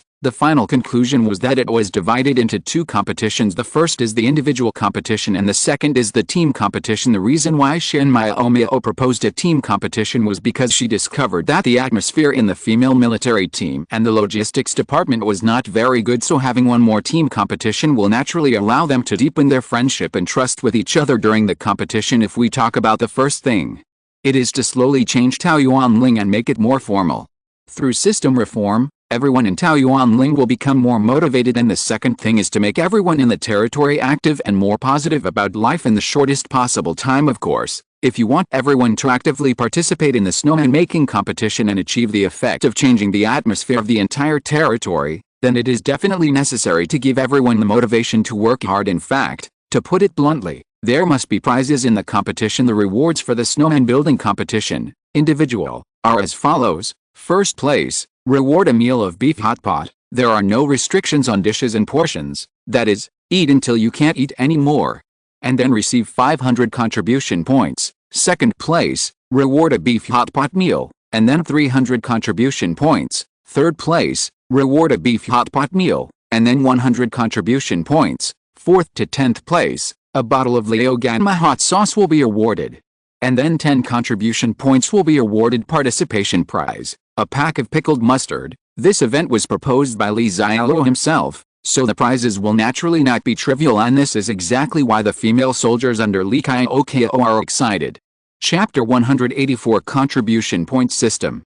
Speaking of which, one of the rewards for this snowman making competition is contribution points, which was not available before, and this is also the third thing announced by Charlotte Li, that is to implement contribution points in the territory. And then there is a contribution points system. The so-called contribution points are actually not difficult to understand from the literal meaning, and there are many ways to obtain it. For example, in this snowman making competition, you can get contribution points. For example, if a female soldier performs particularly well during the assessment, is particularly serious and responsible in her daily work, discovers an enemy invasion while on duty, and bravely kills the enemy, these behaviors may lead to contribution points. Speaking of which, there were actually rewards for these things before, it's just that now, Li Xiaoluo has used contribution points to concretize them. For example, in the past, if people with outstanding performance were evaluated, or those who worked particularly hard, they would be rewarded with some extra food. However, the previous rewards were just material rewards and did not mean anything else, but it's different when converted into contribution points, which will become an important basis for their future promotions and salary increases, because as long as you get people with more contribution points, then they must have made a lot of contributions, or have very good abilities in some aspects in the future. If there is a need to add new managers or upgrade the levels of some people, then seeing who has the highest accumulated contribution points is naturally a good reference basis. It will also convince others. Of course, the contribution point is just a value for reference and has no actual value in itself. Therefore, while implementing the contribution point system, Li Xiaoluo also obtained a corresponding contribution point. To put it simply, the contribution points obtained by each person can be converted into corresponding contribution points, then contribute points which can be used to exchange for food, daily necessities, etc., or even used to exchange for medicines. In other words, the contribution points can be used to improve food or be used to treat doctors and buy medicines in the future. Therefore, this contribution point can actually be understood as a digital currency of Taoyuan Ling. With this kind of currency, everyone can say goodbye to big pot rice, because historical experience tells the world that there is no future for eating from a big pot. Even though Li Xiaoluo had formulated some simple reward policies before, it was not a long-term solution. I really want the territory to be prosperous and dynamic, so that everyone has motivation and hope. Then you still need to have your own currency, because we don't eat from the big pot. Only after we have our own currency can we really do what we want to do with money. Everyone can buy food if they want to buy the food they like, buy clothes if they want to buy the clothes they like, and keep it for future medical treatment with choice and hope. Inside villain number 1. A sumptuous dinner was going on. The several things Li Xiaoluo announced this time not only caused a huge response among the people below. Even the women around Li Xiaoluo are very interested in this, especially Shen Yanyan. She has been particularly attached to Li Xiaoluo since she confirmed her identity as sister-in-law. This time Li Xiaoluo introduced a contribution point and contribution point system, which she found very interesting, so she pestered Li Xiaoluo and asked again and again. After learning that the contribution points were the digital currency of Taoyuan Ling, she even suddenly wondered if she could print banknotes belonging to Taoyuan Ling. That would be really exciting. However, Li Xiaoluo still interrupted her fantasy. Although it was not impossible to print exclusive banknotes belonging to Taoyuan territory, but there's really no need for that, brother-in-law. Can I also earn contribution points, Shen? Yan'an also knew that the idea of printing currency was unreliable, so she just said it casually. However, she still asked the question she was most concerned about. It seems that making money is an addictive thing at any time. Of course you can, brother-in-law. Then you can arrange a job for me, preferably one that can be an official. Otherwise, how can I make a lot of money? Oh, I didn't expect that this girl is not only a money lover, but also an official lover. But Li Xiaoluo shook his head, because now, let alone Shen Yan'an's ability, even her body doesn't allow it. Only after the superpower appeared, Shen Yan'an's illness was completely cured, and she will also be a superpower in the future, so she will definitely have subordinates, and she can be considered an official. Shen Yan'an pursed her lips. Humph, brother-in-law, you are lying. I just agreed that I can make money, but you don't arrange a job for me, so how can I make money? Li Xiaoluo picked up a piece of beef and threw it into his mouth, smiled and said, why not? You can't make money without a job? Before the end of the world, many people without jobs could make money, and they were freelancers. Exclamation mark. The same goes for you and Xiao Panpin. You can find opportunities to make money by yourself even if you don't have a job. For example, in this snowman making competition, whether it is an individual competition or a team competition, as long as you get a good ranking, you can earn a lot of money. Today's dinner. Li Xiaoluo finally tasted the delicious food cooked by Liu Wuxi, the beautiful cook. Although there are many ready-made delicacies in Li Xiaoluo's system space, now Li Xiaoluo feels that Liu Wuxi's cooking is more delicious, and it's definitely cleaner and more hygienic. Little Panpin on the side was eating delicious prawns. Now that her brother mentioned her, she immediately smiled obediently at Li Xiaoluo. Then she looked at Shen Yan'an and said, Sister Yan'an, I'm not very good at making snowmen, but I will help you and give you all the money I earn. Little Panpin is so good, I'll give you a big chicken drumstick. Shen Yan'an also likes Little Panpin very much, maybe because she was the youngest and the one who was always taken care of. Now that there is a little person smaller than her, she can also take care of others. It may also be because they are all patients now and feel sympathy for each other. Thank you, Sister Yan'an. Little Panpin looked at the big chicken drumsticks in the bowl, even though she was already a little full, but she still happily thanked Shen Yan'an and worked hard to finish the chicken legs. Shen Miao had always been quiet and elegant while eating, but she looked at the people eating with happiness in her eyes. Maybe it was because he saw the embarrassment flashing in Little Panpin's eyes, and because Little Panpin had eaten so much food just now. So Shen Miao softly said, Little Panpin, can you give me this chicken drumstick of yours? I don't know why, but I really want to eat chicken drumsticks tonight. I was just about to eat chicken drumsticks, but your sister Yan'an pinched them. Let's go. My sister-in-law will give you 2 chicken legs tomorrow, okay? A sincere smile immediately appeared on Little Panpin's face, and then she gave the big chicken drumstick in the bowl to Shen Miao. Here, sister-in-law Miao, you don't need to pay it back. After a warm dinner, everyone played until about 10 o'clock before going to bed. Fortunately, Li Xiaoluo has electricity here, so there are still many entertainment activities for everyone. If you are a survivor outside, you can only suffer in the cold and dark night. Now the survivors outside may even be worse at night than in ancient times.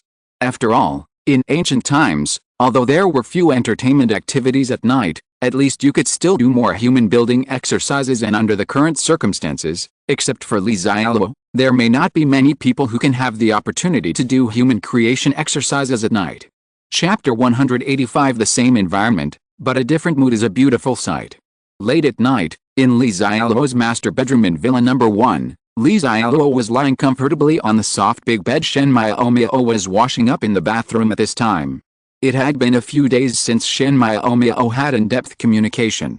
Thinking of Shen Miao's devilish figure, Li Xiaoluo had already felt a little hot, so Li Xiaoluo planned to continue to carry forward his tradition of diligence and thrift, and the two of them washed together to save water. However, Shen Miao did not agree. She blushed and left a message to give herself a surprise, and then quickly ran into the bathroom. Li Xiaoluo smiled at that time, but he didn't expect that Shen Miao would learn to play flirtatiously. Maybe there is also a sense of crisis. Although Xialuo did not publicize the fact that she could teleport to another place and had a territory in another place, she actually told Shen Miao after all. Shen Miao's friendliness level is over 90, so she is someone who can absolutely be trusted even with Zhou Xiaotong over there and his relationship with Zhou Xiaotong. Li Xialuo did not hide it from Shen Miao. When Shen Miao heard this, there was indeed a look of resentment on her face. However, she didn't have any big reaction. Instead, she seemed to have guessed it. In fact, not to mention Zhou Xiaotong's place, it is here in villain number 1 that Li Xialuo has collected so many stunning beauties, so naturally Shen Miao already knew his intentions. Moreover, I saw the darkness after the apocalypse in the Longding Villa area, especially the post-moral character of most men. Shen Miao doesn't care too much about these things about Li Xialuo. After all, compared to those beasts, Li Xialuo is actually very good, especially to her and her sister in such an apocalyptic world. It's not impossible to want a man to only love you and be protective of yourself, but such a man probably doesn't have much ability. Therefore, Shen Miao not only resented that Li Xialuo had another woman, but also worried about gains and losses because she knew that brother Xialuo had very high standards, so that Zhou Xiaotong over there must also be a very beautiful woman. So after consulting experts, Shen Miao learned many ways to capture a man's heart. At this time, Shen Miao, who was in the bathroom, had already finished washing, but looking at her flawless jade body in the bathroom mirror, Shen Miao's face turned a little red because when she took a bath just now, she felt that her via seemed to be plumper. Shen Miao was a little distressed because it was already very big, so why was it still getting bigger? But thinking about brother Xiaoluo's love for them, Shen Miao felt that it was worth it, and their enlargement may also be related to brother Xiaoluo. When getting ready to get dressed, Shen Miao looked at the clothes she had secretly brought in, and her face suddenly turned redder. I was a little hesitant in my heart. Do I really want to listen to Sister Yume's advice? Will brother Xiaoluo laugh at her? But she had already spoken out her words just now, and Shen Miao could only take the clothes and put them on, and then she saw a different version of herself. The bathroom door was open. Li Xiaoluo put down the phone and looked over there, then his eyes lit up. What catches the eye is a charming face, as well as the sexy and touching visual effects. I saw Shen Miao wearing a maid outfit, a black and white style, but it made Shen Miao's originally devilish figure look even more graceful and sexy. Shen Miao, who was originally like a fairy and had a huge figure, put on this outfit and became extremely lethal. Li Xiaoluo hooked her fingers towards Shen Miao and asked her to come over. Shen Miao walked quickly to Li Xiaoluo, then bowed slightly and said, "Master, do you have any orders?" Shen Miao naturally saw the look in Li Xiaoluo's eyes that he wanted to swallow her up. Although she felt a little shy, she had to say that Sister Yume's method was still very good. Li Xiaoluo also didn't expect that Shen Miao not only put on special clothes, but also played facial expressions. Isn't this her usual character? Is there any expert advice? But no matter what, Li Xiaoluo was very happy with this situation, and he was not in a hurry to eat Shen Miao directly. Sister, why did you get up so late? Hurry up, everyone is going out to build snowmen now. Usually, when Li Xiaoluo stayed in the villa, Shen Miao would get up relatively late. As for the reason, everyone except maybe Xiao Panpan knows it well, but when Shen Miao got up today, Shen Yannian couldn't help but complain because today is a snowman making competition, and the competition time is still until 12 noon. Shen Yannian originally thought about the design plan for her work last night, and then she got up early in the morning, thinking about starting work as soon as possible. Shen Miao's face was as delicate as a flower in the morning, and she rolled her eyes at her sister angrily. Today is an individual competition, not a team competition. If you are in a hurry, why don't you go first? Shen Yannian slapped her head in annoyance. It seemed that this was indeed the case anyway. The individual competition is for everyone, so why do I have to wait for my sister? What a waste of time. Thinking of this, Shen Yannian quickly changed her clothes and took her little follower Zhao Xiaolu to show off her skills. When Shen Miao arrived at the competition venue, the scene was already very lively. Some women are seriously building snowmen, while others are having fun while building them. Shen Miao said to Qin Yumei and Liu Wuxi, who were beside her, "Just let me take care of Xiao Panpan.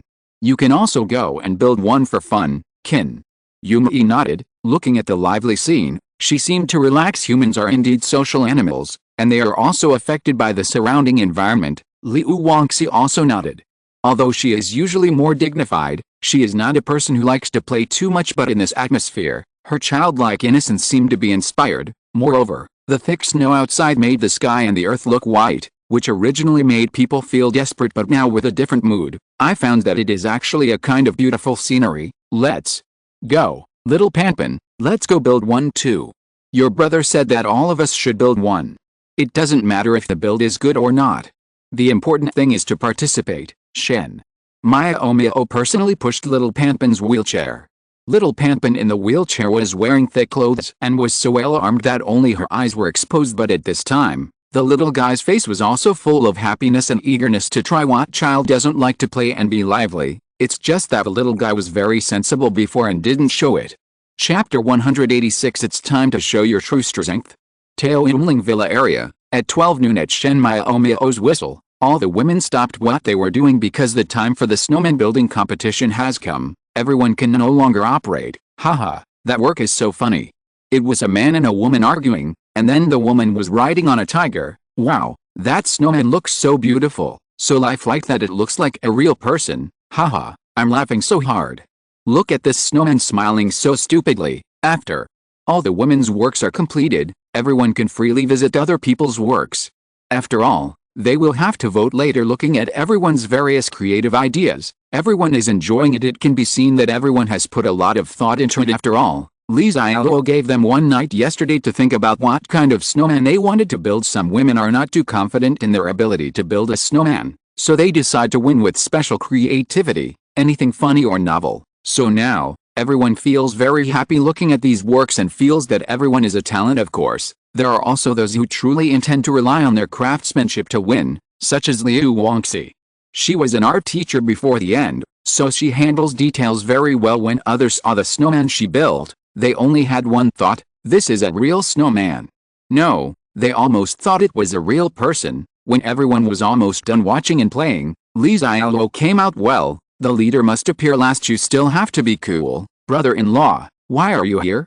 We all built a snowman, but you didn't. After Shen Yan'an saw Li Xiaoluo, she started to complain with a flushed face. Qin Yumei also smiled and said, that's right, Lord, you said that everyone should build a snowman. You can't ignore it. Qin Yumei is the one who has spent the longest time with Li Xiaoluo among these women, except for sisters Shen Miao.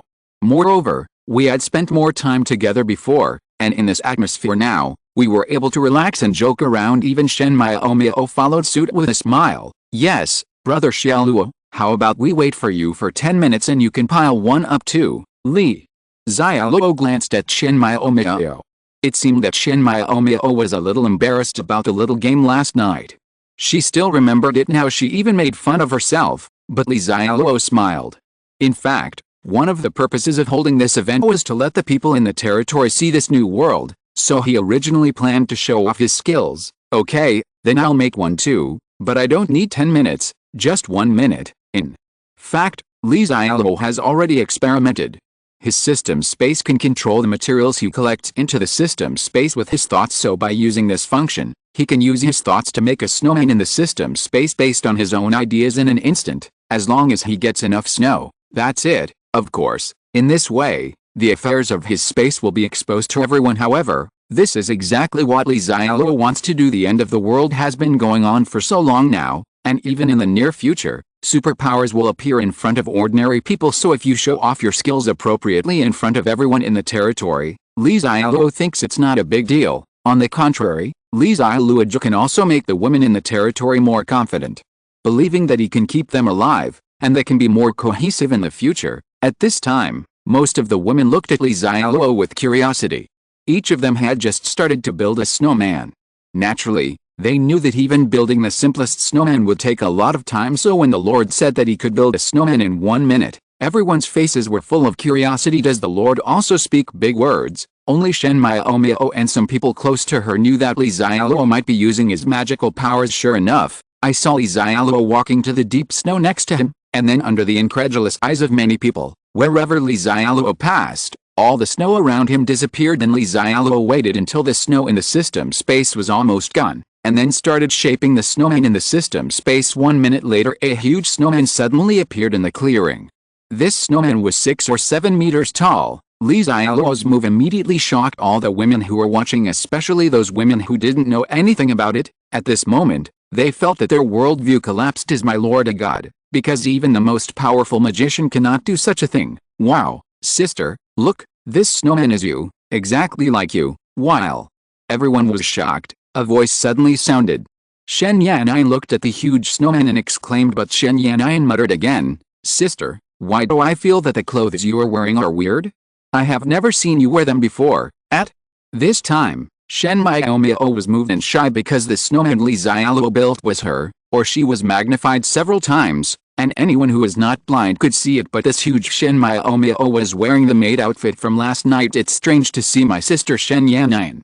She wore it for the first time last night and he did a lot of weird things, but Shen Miao didn't expect that brother Xialuo would be so impressed. Today I made a huge snowman based on her yesterday's look. That's why Shen Miao was moved, because Xialuo made her look so lifelike. But at the same time she felt very embarrassed. However, except for the Shen Miao sisters, basically no one cares about what Shen Miao looks like now. They are all scared by the magic of their lord. What kind of method is this? Is this world still the world they know? But Xialuo only showed his hand a little, so he naturally wouldn't explain too much to the people below, as long as they all know that he, the Lord, is not an ordinary person. He has the ability to help them survive in this end of the world. Only in this way will they feel at ease and be able to do their jobs more actively in the future. Okay, now that everyone's works have been completed, let's start voting. Xialuo explained to Shen Miao.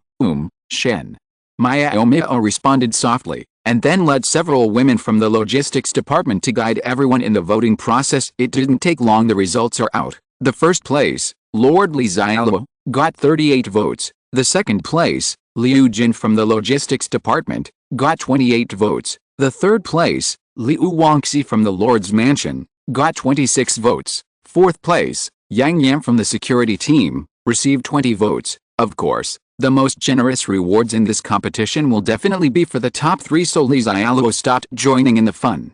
He finished the competition work after 12 o'clock, and then cancelled his first place result. This made Yang Yan, who was originally ranked 4th, ecstatic. She could also have a hot pot dinner. Chapter 187. If you change your mentality, your life will be different. After the snowman making competition held by Taoyuan Ling came to an end, it was already time for lunch. Then in the cafeteria of Villa number 9, 3 women were sitting at the middle table, and they were all eating happily because at this table, the top 3 in the competition, Yang Yan and the others, were sitting. At this time, they were eating steaming hot pot snowflake beef, prawns, tripe, duck intestines, yellow throat. There are so many foods they love to eat before the end. Being able to eat a delicious hot pot meal before the apocalypse in such an apocalyptic world would be incredibly satisfying. Moreover, the Lord also said that their hot pot meal is unlimited. As long as they don't stretch themselves to death, they can eat as much as they want. Although they were harvesting the wool of their Lord, the 3 women showed no mercy at all and used their strongest fighting power. After all, they were scared of hunger before. Even if they no longer starve after following the Lord, they will only have a meager meal every day. Who can withstand the temptation of such delicious food? The girls who were sitting at the table next to them eating the usually delicious white steamed buns in their hands now had no taste at all. All the girls who were eating looked with great envy at the 3 Yang Yan girls who were sitting around the hot pot eating and drinking. They think the Lord is too torturous, so why can't they be rewarded secretly? This made them watch Yang Yan and the others eating and drinking so much that their saliva almost flooded the canteen. But at this moment, all women's sense of identification with Taoyuan collar has increased infinitely. They are also full of confidence in their future lives, because they have an extremely powerful Lord. No, the Lord is not a human being. In fact, after the snowman building competition ended, everyone was discussing who is their Lord. Why is there such a magical power that can make the snow disappear at will, and then suddenly turn into a huge snowman? Then a reliable rumor spread. It turns out that after the end of the world, a small number of people will become the favored ones of heaven. They will awaken supernatural powers, which are the superpowers mentioned before the end. But there are very, very few people who can awaken their powers, and it's not certain when they will be able to awaken. The most important thing is that everyone awakens different powers.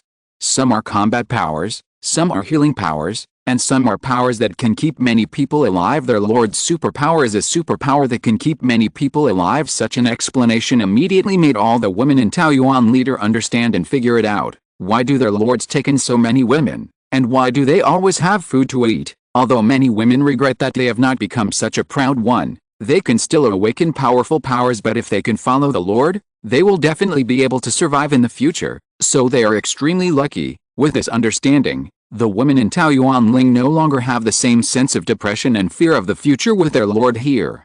They have nothing to worry about. The hot pot at Yangyan and the 3-8 at noon further verified this point as expected. Their lords are capable of anything, and they have plenty of food. As long as they follow the Lord, no one can bully them in the future. And they won't starve or freeze to death. Then what do they have to worry about? Just work hard and live a good life, just like before the end of the world. So during lunch, except for the hot pot meal at the middle table, all the women in the cafeteria had smiles on their faces. Everyone began to talk more, and even chatted and laughed with each other while eating. In fact, for many things, as long as you change your mentality, what you see and experience will be completely different. For example, if you are thirsty for 2 or 3 days and then are suddenly transported to a deserted desert, and what you see is hell, and your mood is only incomparable despair. But when you follow your companions and ride a camel to the desert together, then what you see is the majestic beauty of the desert. And what you experience is the artistic conception of the desert sand like snow and the Yanshan moon like a hook in the poem, so the feeling is completely different. The same goes for the women in Taoyuan collar. Now they were depressed before and didn't know how long they could survive in the face of such a disaster, so they lived in fear every day, but with the confidence given to them by the Lord, and now that they are no longer afraid, they will discover that life after the apocalypse also has its beautiful parts. For example, such thick snow originally looked like a disaster. But now they can use it to build snowmen and have snowball fights, and it looks completely white, but it's actually quite beautiful and spectacular. In addition, after the apocalypse, they will not have as much pressure in life as they did before the apocalypse. They will not have to think about mortgages and car loans as soon as they wake up during the new year. They will have to think about how much money they have earned this year and whether they will have any dignity when they go home for the new year. Inside villain number 1, after Li Xiaoluo and Shen Miaomiao finished their lunch, Shen Miaomiao went to do some work because Li Xiaoluo has implemented the policy of contribution points and contribution points. It is just a matter of words for Li Xiaoluo, but to implement it concretely, Shen Miaomiao still needs to lead people to do it, of course. If Shen Miaomiao needs any talents, such as accountants, if you need any professional equipment, you can tell Li Xiaoluo now. No matter whether it is people or equipment, there is basically nothing that Li Xiaoluo cannot get. Brother-in-law, can we form a team for the team competition the day after tomorrow? Shen Yanan ran to Li Xiaoluo, who was sitting on the sofa drinking tea, then looked at Li Xiaoluo and begged in today's snowman making competition. As expected, Shen Yanan ranked very low, not even in the top 10, so naturally I didn't get any good rewards. Although Shen Yanan had a lot of fun, she was not very interested in the rewards, but the little girl seemed to really want to win the prize, so she came up with the idea of holding a team competition the day after tomorrow if you want to win the award. Li Xiaoluo is naturally a shortcut. Li Xiaoluo wanted to say that he was a very principled lord. How could he do something shady? But under Shen Yanan's constant coquettishness, Li Xiaoluo still had to give up her principles. Otherwise she might shake her body to pieces, so I had no choice but to agree. Chapter 188 Assessment of the Female Army Team. Time flies, and a few days have passed in the blink of an eye. In the past few days, Li Xiaoluo not only implemented the contribution point and contribution point system in the territory of Longding Villa, this policy is also implemented in the territory of Building A and Wutuanggaon community. So these 2 days, the two people in charge, Shen Miaomiao and Josiah Tong, have a lot more work. Li Xiaoluo himself basically doesn't care about these details. His daily work includes studying with his women how to better save water and continue human civilization. Then I took some time to go out for a walk, and continued to collect a large amount of supplies from outside, as long as it is a wholesale market or some large logistics warehouses. As long as there is a large amount of supplies, Li Xiaoluo will not let it go, no matter what kind of material it is, even if it is some hardware and building materials or useful machinery and equipment, as long as the quantity is large and useful. Li Xiaoluo will take a batch home, of course, These materials that are of little use for the time being will not occupy the system space or even the temporary warehouse after Xialuo takes them back. Xialuo always piled them on the open space on the mountain behind Longting Villa. Anyway, there is no urban management now, and the mountain will not be flooded, so less important materials can be piled there first. After all, things that are useless now may be of great use in the future. Anyway, taking back those supplies was a matter of convenience for Xialuo after he saw it, and it didn't cost him any effort or cost. Of course, every time Xialuo goes out, even if he does not go to a residential building, he will occasionally encounter some survivors. After some survivors saw Xialuo, they knew that Xialuo was doing well just by looking at his condition, so they had bad intentions. But with Xialuo's current ability, how can they deal with it, if the number of thugs he encounters is not large? Xialuo will not even bother to use his powers or guns, and will just fight violence with violence, which can be regarded as exercising his fighting ability. In fact, Xialuo's body has been strengthened, but when Xialuo killed people before, he rarely actually killed people directly. After all, Xialuo is a real old man and will not put himself at risk just to be a hero when there are many enemies or they have weapons. Wouldn't it be nice to just use the gun, no matter how bad it is? Using the teleportation ability is pretty good. You can teleport directly behind the enemy, and then stab them to death or wipe their necks. Of course, not all Xialuo met were thugs when he went out. There were also many ordinary survivors, but if no one with supernatural talents is found, if ordinary survivors want to follow Xialuo will basically not want to, because the territory of his territory is very small at this stage. He already has enough personnel unless there are some talents that Shin Miao and Josiah Tuang particularly need. For example, since Taoyuan leader is a team with various departments and the number of people is not small, it naturally needs some more capable managers. In addition, a system such as contribution points has been implemented, which is actually equivalent to distributing money, which naturally requires professional financial personnel. So if you meet someone who is professional, female, and friendly enough, Charlotte might take him home. Of course, if he meets some survivors who are pleasant to the eye and pose no threat, Xialuo sometimes doesn't mind giving them some food, but whether they can survive depends on their own luck.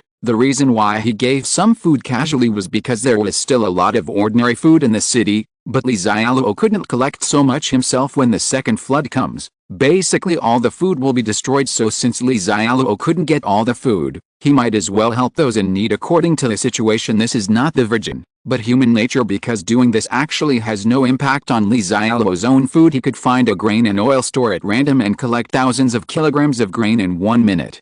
Occasionally, he would throw a bag of rice to someone he liked, and not everyone can please Xialuo. Those thugs or people who are not friendly to Xialuo are definitely not good. They are usually survivors with children. In addition, these days, Xialuo is not only going out to search for supplies by himself. Lin Mengxin also followed what Xialuo had explained before. The female soldiers in Building A's territory began to conduct actual combat drills after 3 days of new recruit training, and then went out to conduct actual combat missions. The first destination of the female soldiers' actual combat mission was Building B next to Building A, where Xialuo was located because the two buildings are very close to each other. Chen Jianjin reported to Xialuo several times before that people from Building B sometimes came to Building A to look for trouble, but he and his men drove them away. So since Xialuo wanted to train his troops, it was just right for the female soldiers to practice in Building B. Actually, before the second flood came, or even ended. In fact, Xialuo didn't need a large territory. Even the community where he was located was not in a hurry to occupy it, nor was he in a hurry to clean up the survivors in the territory. After all, it will be water world soon. Everything will wait until later. The reason why Xialuo wanted to move Building B was because they came to trouble Xialuo first, and Xialuo just needed to train female soldiers, so they hit the gun. In fact, according to what Xialuo learned, Zhao Xiaobing, who was downstairs before, led his people to escape to Building D, and then joined a team called the Black Wolf Gang. Then Liu Dazhuang took some people to Building C and merged with a group of people. The two groups of people who escaped from Building A, Xialuo seemed not to want to get too close to Building A, where Xialuo was located. Moreover, because they brought the news that Xialuo had a gun to those two buildings, the forces in those two buildings did not dare to come and provoke Xialuo. There was only Building B closest to Xialuo, but no one escaped there. So the people in Building B were kept in the dark and came to trouble Xialuo like idiots. But anyway, There is no need for Li Xiaoluo to take care of it himself. In addition to Lin Mengxin, the security team here also has a small team. Then Li Xiaoluo equipped each of them with a crossbow, and Lin Mengxin was even equipped with a pistol. In this community, basically no one can harm them, of course, since the purpose is to train the abilities of the female soldiers. Lin Mengxin will not take action unless absolutely necessary, let alone show her gun casually. Otherwise, no one will dare to resist by then, and it will naturally not have any training effect on the female soldiers. And yesterday, the female soldiers who went out for actual combat for the first time actually achieved good results. At least they eliminated the thug team in Building B. Over in Building B, the remaining survivors are basically ordinary survivors. No one dares to resist or come here to cause trouble. As for the 10 female soldiers who participated in the operation, Lin Mengxin gave them scores according to the assessment standards. A female soldier appears as a deserter. The 2 female soldiers showed themselves to be unqualified. The remaining 7 female soldiers passed the assessment. The female soldiers here don't have as much experience as the female soldiers at Longting Villa, so the quality is definitely not as good as there. Chapter 189. I can't afford to offend you, so I'll just lie down. But it doesn't matter what Li Xiaoluo thinks. The female soldiers here don't have as much experience as the other side, and their quality is not as good as there, so let them experience more things and improve their quality. Therefore, Li Xiaoluo also personally gave instructions on the performance of the female soldiers in this assessment. The female soldier who appeared to be a deserter was naturally killed directly. As for the 2 who fail the assessment, it depends on whether they have other abilities, and then whether Josiah Tong's logistics department is willing to take them in. If the logistics department doesn't want them, then they will be kicked out of Taoyuan territory and will have to fend for themselves from now on. The 7 female soldiers who passed the assessment will naturally become official female soldiers, and with their rank, their treatment will also increase. Li Xiaoluo wants them all to know that only hard work can pay off at any time. As for the female army team that is short of people due to assessment, then continue to select a group of women from the newly occupied Building B, and then let Lin Mengxin continue to train them. In addition, Building B is now basically controlled by Li Xiaoluo. However, Li Xiaoluo had no intention of moving there for the time being, so Li Xiaoluo asked Chen Jianjun and others downstairs to move to Building B. In this way, Chen Jianjun and the others can still guard the perimeter for Li Xiaoluo, because if people from other buildings want to come to Li Xiaoluo to cause trouble, they must pass through Building B first. So if the enemy is not strong, Chen Jianjun and the others can solve it for Li Xiaoluo. If Chen Jianjun and the others are unable to handle it and a more powerful enemy wants to continue attacking Building A, Chen Jianjun and the others can notify Li Xiaoluo in time using the walkie-talkie. But now in Building A, there will only be people led by Li Xiaoluo Taoyuan from now on. It will be much more convenient no matter what you do in the future. In addition, Li Xiaoluo also treated the territories on both sides equally. In Building A, Li Xiaoluo was the only queen. Li Xiaoluo also held a snowman making competition here, and then Li Xiaoluo also showed off his superpowers in a small way only by letting all women know that they can survive by following them, and they will not go hungry or lack food or clothing in the future. Only then will all women have the motivation to work hard, and the atmosphere in the entire territory will no longer be depressing. In fact, if Li Xiaoluo can show some strength earlier, the previous female soldiers will definitely be more serious in training, and their performance may be better when they go out for actual combat this time. But there is no need for Li Xiaoluo to give in to them. He can only say that everyone has his own destiny. In fact, so much has been said above. But in summary, Li Xiaoluo's territory is now considered stable from the outside. Basically no one dared to trouble Li Xiaoluo, whether it was Longting Villa or Wutuangyun community internally. As the territorial system becomes more and more perfect, rewards and punishments are implemented, and everyone knows that the Lord has superpowers. Everyone in the territory is full of confidence in life and will perform and work hard. And Li Xiaoluo, he just needs to enjoy life now, then just wait for the second natural disaster to come. Oh, General, come here and help. We can't defeat him. In the open space to the left of Building A in Wutuangyun community, Josiah Tong's somewhat frightened voice sounded. Since Chen Jianjun and others moved out of Building A, the women under Li Xiaoluo's time for activities have greatly increased, especially the day before yesterday, when Li Xiaoluo leveled a piece of snow downstairs and held a snowman making competition on the empty snow. Many women seemed to be turned on for fun and came out to play in the snow every day. Even the 2 wives, Josiah Tong and Xiaomin, are no exception. Although they usually behave as elegant and dignified as goddesses, especially in order to maintain prestige in front of the people below, They have always paid great attention to their words and deeds, but even the aloof queen actually has a naughty side sometimes, of course. In Li Xiaoluo's Taoyuan territory, the hierarchy has been deeply rooted in the hearts of the people, therefore, except for Lin Mengxin, basically no one below dared to play with Zhou Xiaotong and the others. In order to find someone to play with, Li Xiaoluo was roped in by them to make up the numbers. Li Xiaoluo basically has nothing to do except going out to buy something for 0 yuan every day. He usually likes to read novels.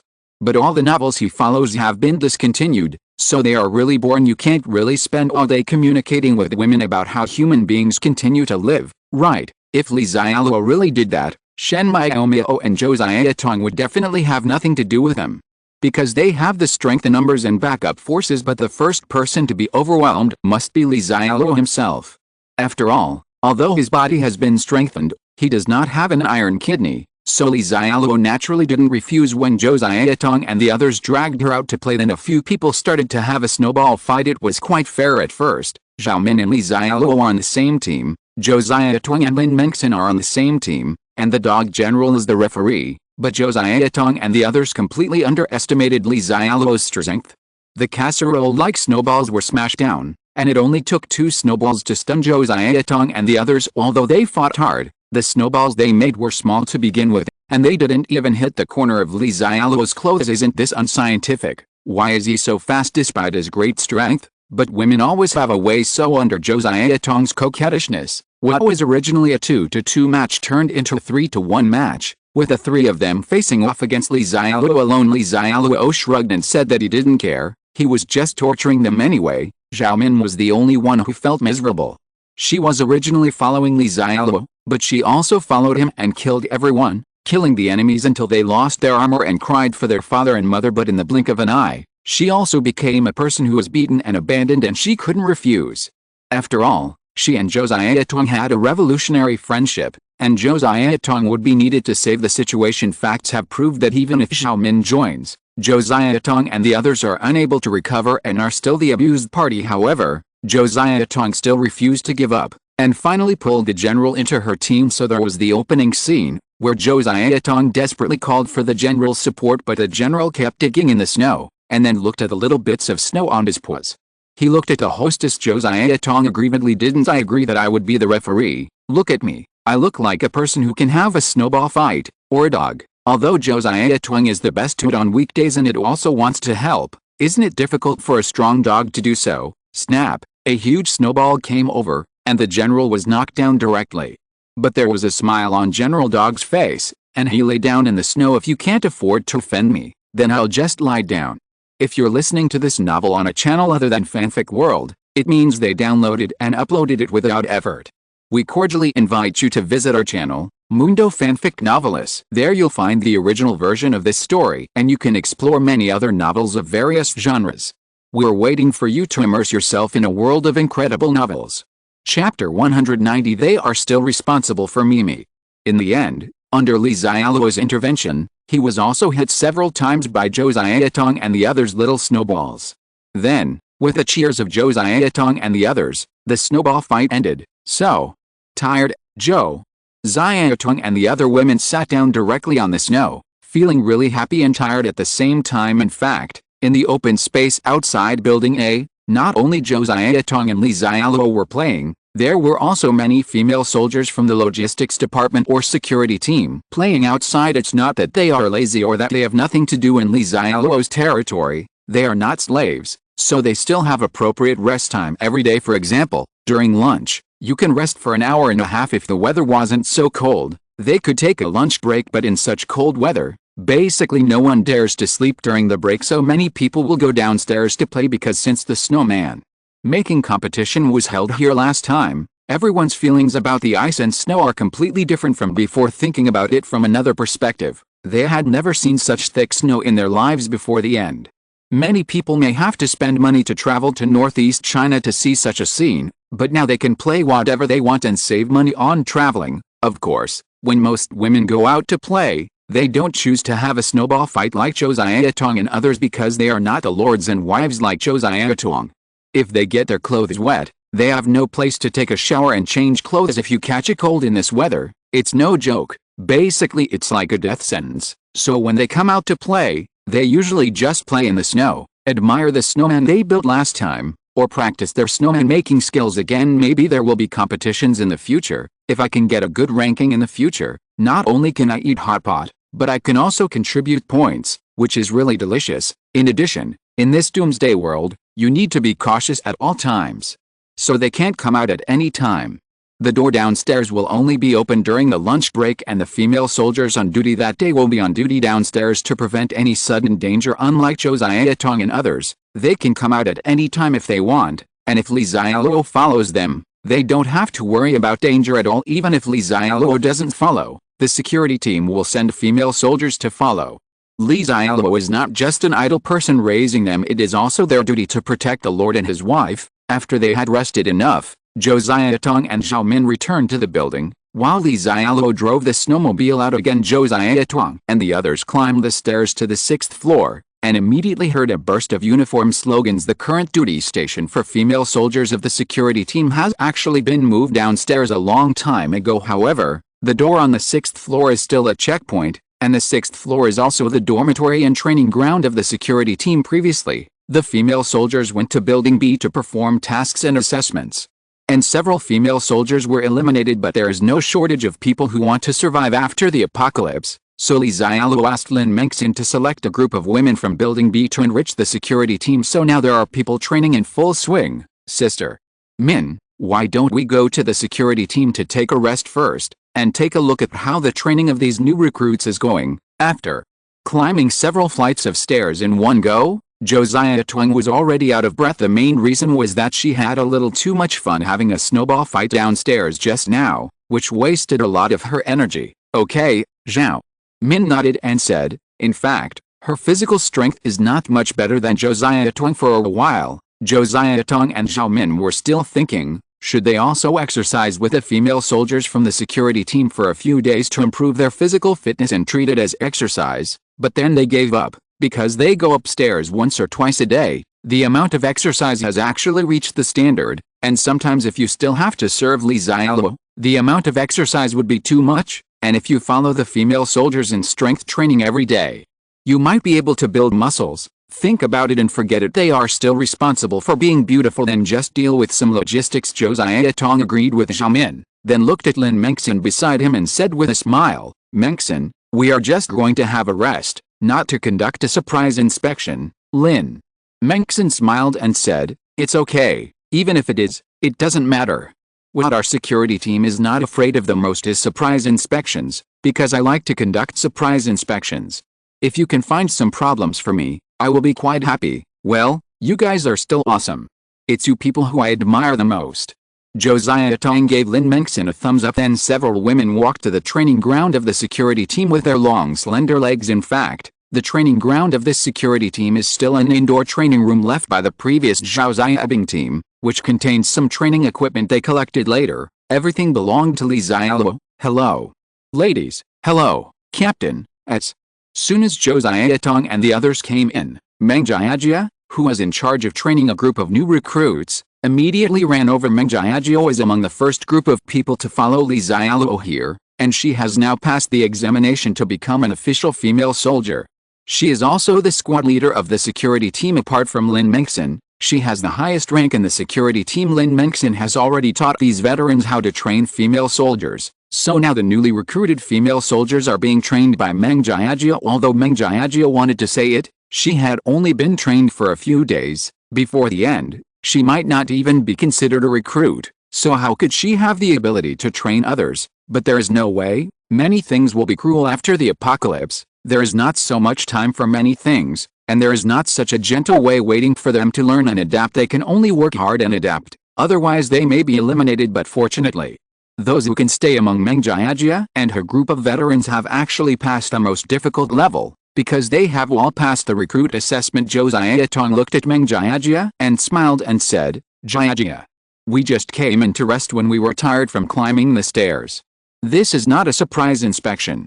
Just continue training and don't worry about us. Then, madam, please sit down and take a rest. Meng Jiajia personally brought stools to Josiah Tong and the others, and was very enthusiastic. In fact, in Meng Jiajia's heart, She was very grateful to Josiah Tong. I still remember that when Li Xiaoluo took Josiah Tong downstairs for the first time, Josiah Tong brought some hot breakfast to Meng Jiajia and the others in a thermos bucket. Sometimes, every small gesture can really warm people's hearts, especially when you are at your lowest. Although the Lord Li Xiaoluo took her in and gave her a chance to live, she was also very grateful and respected the Lord, but it was Mrs. Josiah Tong who made her feel warm, and at that time, Li Xiaoluo didn't show any superpowers in front of them.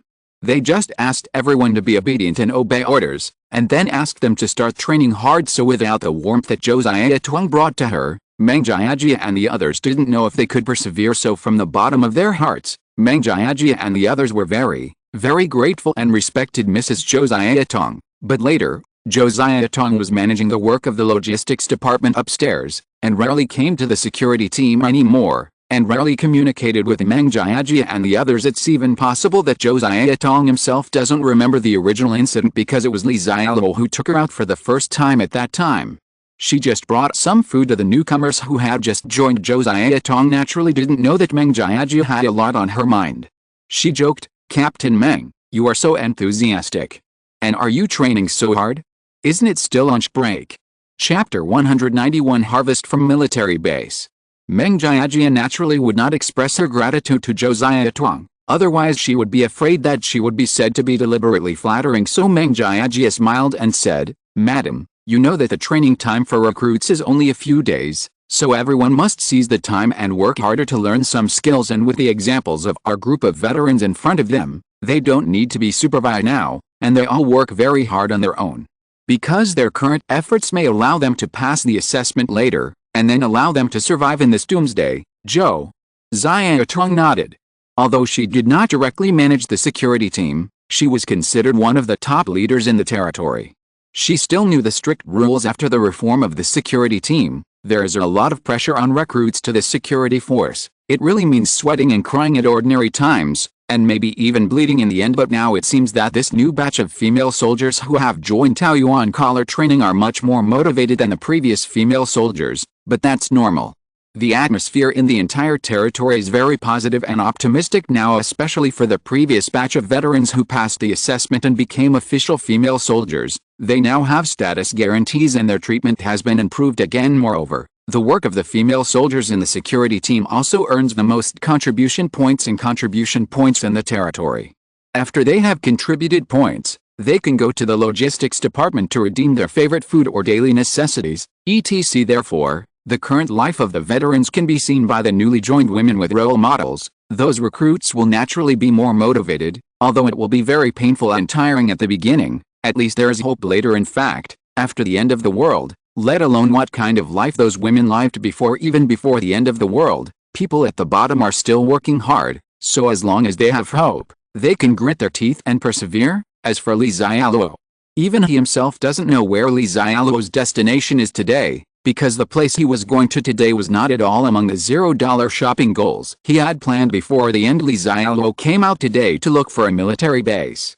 In fact, Li Xiaoluo didn't even know that there was a military base in their city. He only learned this news from Lin Mengxian by chance. There is a military base in a mountain in the suburbs.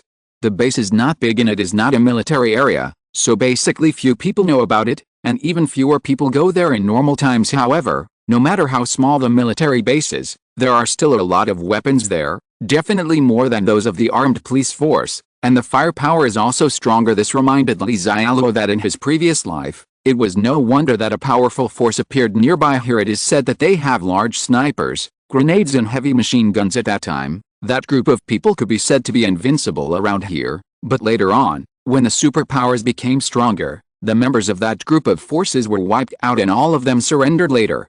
Everyone became more concerned about news about superpowers, and basically rarely talked about thermal weapons. In his previous life, Li Xiaoluo originally thought that the group of people with heavy weapons might be soldiers from other places because after a flood comes, everyone can run around. But it's not like now, when everyone can only stay at home and cannot move around. But after unexpectedly knowing that there was a military base nearby, Li Xiaoluo's original team with strong firepower might have been local forces, and their weapons might have been found at the military base. Lin Mengxian mentioned that's why Li Xiaoluo came out specially today. Even if he doesn't lack guns and ammunition now, He will have a lot of superpowers among his subordinates in the future, but in line with the policy that even if he can't use a good thing, he can't give it to others, so Li Xiaoluo must also collect the arsenal nearby. But when Li Xiaoluo drove the snowmobile and arrived at the general direction mentioned by Lin Mengxin, he suddenly felt a little overwhelmed because there is a vast expanse of white everywhere here, and only a few treetops of the original mountain forest are still exposed. There are basically no high-rise buildings in general military bases, and some are even underground. Maybe they are completely buried underground now. Li Xiaoluo looked around but couldn't find it. However, after driving and failing to find it, Li Xiaoluo did not give up. He released the 2 drones rewarded by the system. Li Xiaoluo didn't believe it. He used the drone to search inch by inch. Even if the base was buried, there would always be some exposed, or there would be some features. Facts have proved that Li Xiaoluo's method is very effective. After more than half an hour, Li Xiaoluo finally found the military base that was almost buried by heavy snow. Then Li Xiaoluo used the drone to confirm that there seemed to be not even a single dead person in the base, let alone living people. Maybe they all went out to provide disaster relief. Li Xiaoluo didn't think much about it. After using the drone to find the arsenal of the base, Li Xiaoluo cleared the snow to enter without any trouble, and teleported directly to the arsenal. After seeing the firearms in the arsenal, Li Xiaoluo's eyes lit up. In addition to the neatly arranged rifles, what caught Li Xiaoluo's attention the most were a few big guys.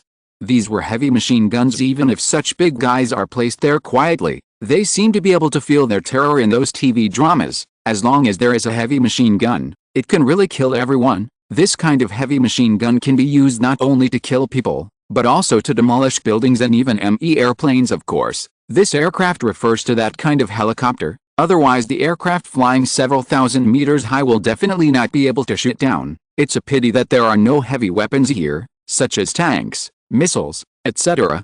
Otherwise, Li Xiaoluo would really like to experience it. Although he was greedy, Li Xiaoluo's movements were not slow at all.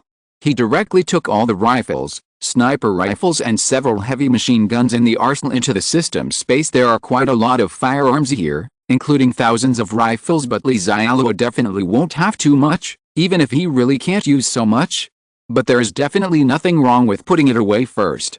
If staying here gives others an advantage, it is actually a threat to Li Xiaoluo. After collecting the guns, Li Xiaoluo went to the warehouse where the bullets were stored. The troops' guns and bullets must have been kept separately at this time. Li Xiaoluo discovered that it was really cool to have the teleportation ability. He didn't need to find the key to the weapons arsenal. He only needed to use the drone to find the location, and then he could teleport directly there. After arriving at the ammunition depot, Li Xiaoluo's eyes lit up again. There were many boxes inside, which naturally contain various types of bullets. There are everything from pistol bullets, rifle bullets, to large heavy machine gun bullets. There are only a few thousand rounds of ammunition for pistols, but there are at least tens of thousands of rounds for rifles and heavy machine guns. Li Xiaoluo even found 300 boxes of grenades. When he opened them, he found that each box contained 40 grenades, and each one was round and cute. Li Xiaoluo's eyes lit up, and he remembered the time when he was playing with the mine cannons when he was a child. There are more than 10,000 grenades, so he will throw a few first to hear the sound. Yes, this is also a great harvest. I really want to give credit to Lin Mengxin this time. However, the reward for this meritorious service was finally accepted by Zhao Min. Chapter 192. The temperature rises. Qin Yumi's worries. Time flies. The temperature is rising rapidly. In fact, this situation has been happening since last night. At that time, in the Taoyuan Villa area, the female soldiers who were on duty in Villa number 10 thought something unusual had happened again, and reported to the Lord Li Xiaoluo through the walkie-talkie. However, it was late at night, and Li Xiaoluo was exercising with Qin Yumi. Qin Yumi was wearing a nurse's uniform and her face was full of flattery. How could Li Xiaoluo care about the changes in temperature? He just wanted to study how to give injections with a head nurse, and Li Xiaoluo knew what was going on, because counting the time, the ice disaster was about to end, and the second stage of the flood was indeed coming. That's why Li Xiaoluo can remain calm about honor and disgrace, and continue to discuss the true meaning of life with Qin Yumi. Let me say here that more than a month ago, Qin Yumi was also eaten by Li Xiaoluo. What happened was that it was a dark and windy night, and Qin Yumi was thinking wildly in bed. Then there was a knock on her door, and then Shin Miao's voice came. It turned out that Shin Miao said she was a little uncomfortable and asked Qin Yumi to go over and check on her. Qin Yumi naturally did not dare to neglect, and without thinking too much, She hurried to Shen Miao's bedroom wearing sexy pajamas. Although Qin Yumei is not a doctor, she can still treat some simple illnesses. Moreover, Shen Miao's problem is even simpler. Basically, any adult woman knows what's going on. It turned out that Shen Miao didn't have a cold or illness. She just had an annoying relative at home. When Shen Miao called Qin Yumei over, she actually didn't ask Qin Yumei to treat her, but asked Qin Yumei to take care of Li Xiaoluo for her at night. After all, Shen Miao knew that she would not be able to serve Li Xiaoluo for several days, and Li Xiaoluo would definitely go elsewhere by then. In this case, she might as well find a helper for herself. Qin Yumei really couldn't believe what Shen Miao did. Is this something that Shen Miao's character can do? And Qin Yumei didn't expect that. Although she and Li Xiaoluo actually had some ambiguity, she also thought that Li Xiaoluo might hit her at some point, and she might not resist. But Qin Yumei never expected that this day would come so quickly, and that she would be dragged into the water by Shen Miao. Of course, it is not appropriate to say that she is being flirted with. At least Qin Yumei has always been mentally prepared, so she did not resist. Then at night, Qin Yumei deeply understood why Shen Miao wanted help. It turned out that it was really painful and happy to serve Li Xiaoluo alone, but in the end it hurt a little more. So even if Shen Miao's relatives don't come, one person really needs to share the burden. Okay, let's go a little further and let's continue talking about the rising temperature. So starting from last night, the temperature suddenly and rapidly rose. Villa number 1, where Li Xiaoluo lived, actually didn't feel much because the temperature in Villa number 1 was always constant, but the people in the villa outside, even the survivors outside, felt it very deeply because just like when an ice disaster first comes, the temperature drops very quickly. In almost 10 minutes, the temperature drops by 60 or 70 degrees. Who cannot feel this? At that time, everyone felt extremely powerful. It was like a real world of ice and fire. The temperature rise this time is actually the same, and the temperature rises very quickly. When some people felt that something was wrong, it only took about 10 minutes for the temperature, which was originally tens of degrees below zero, to rise back to normal temperatures. Most of them were 20 to 30 degrees above zero. Although many people feel incredible and cannot believe it, because happiness seems to come too suddenly, no one is mentally prepared at all. But most of the survivors must still be extremely excited. After all, if you have a choice, who doesn't want the temperature to return to normal?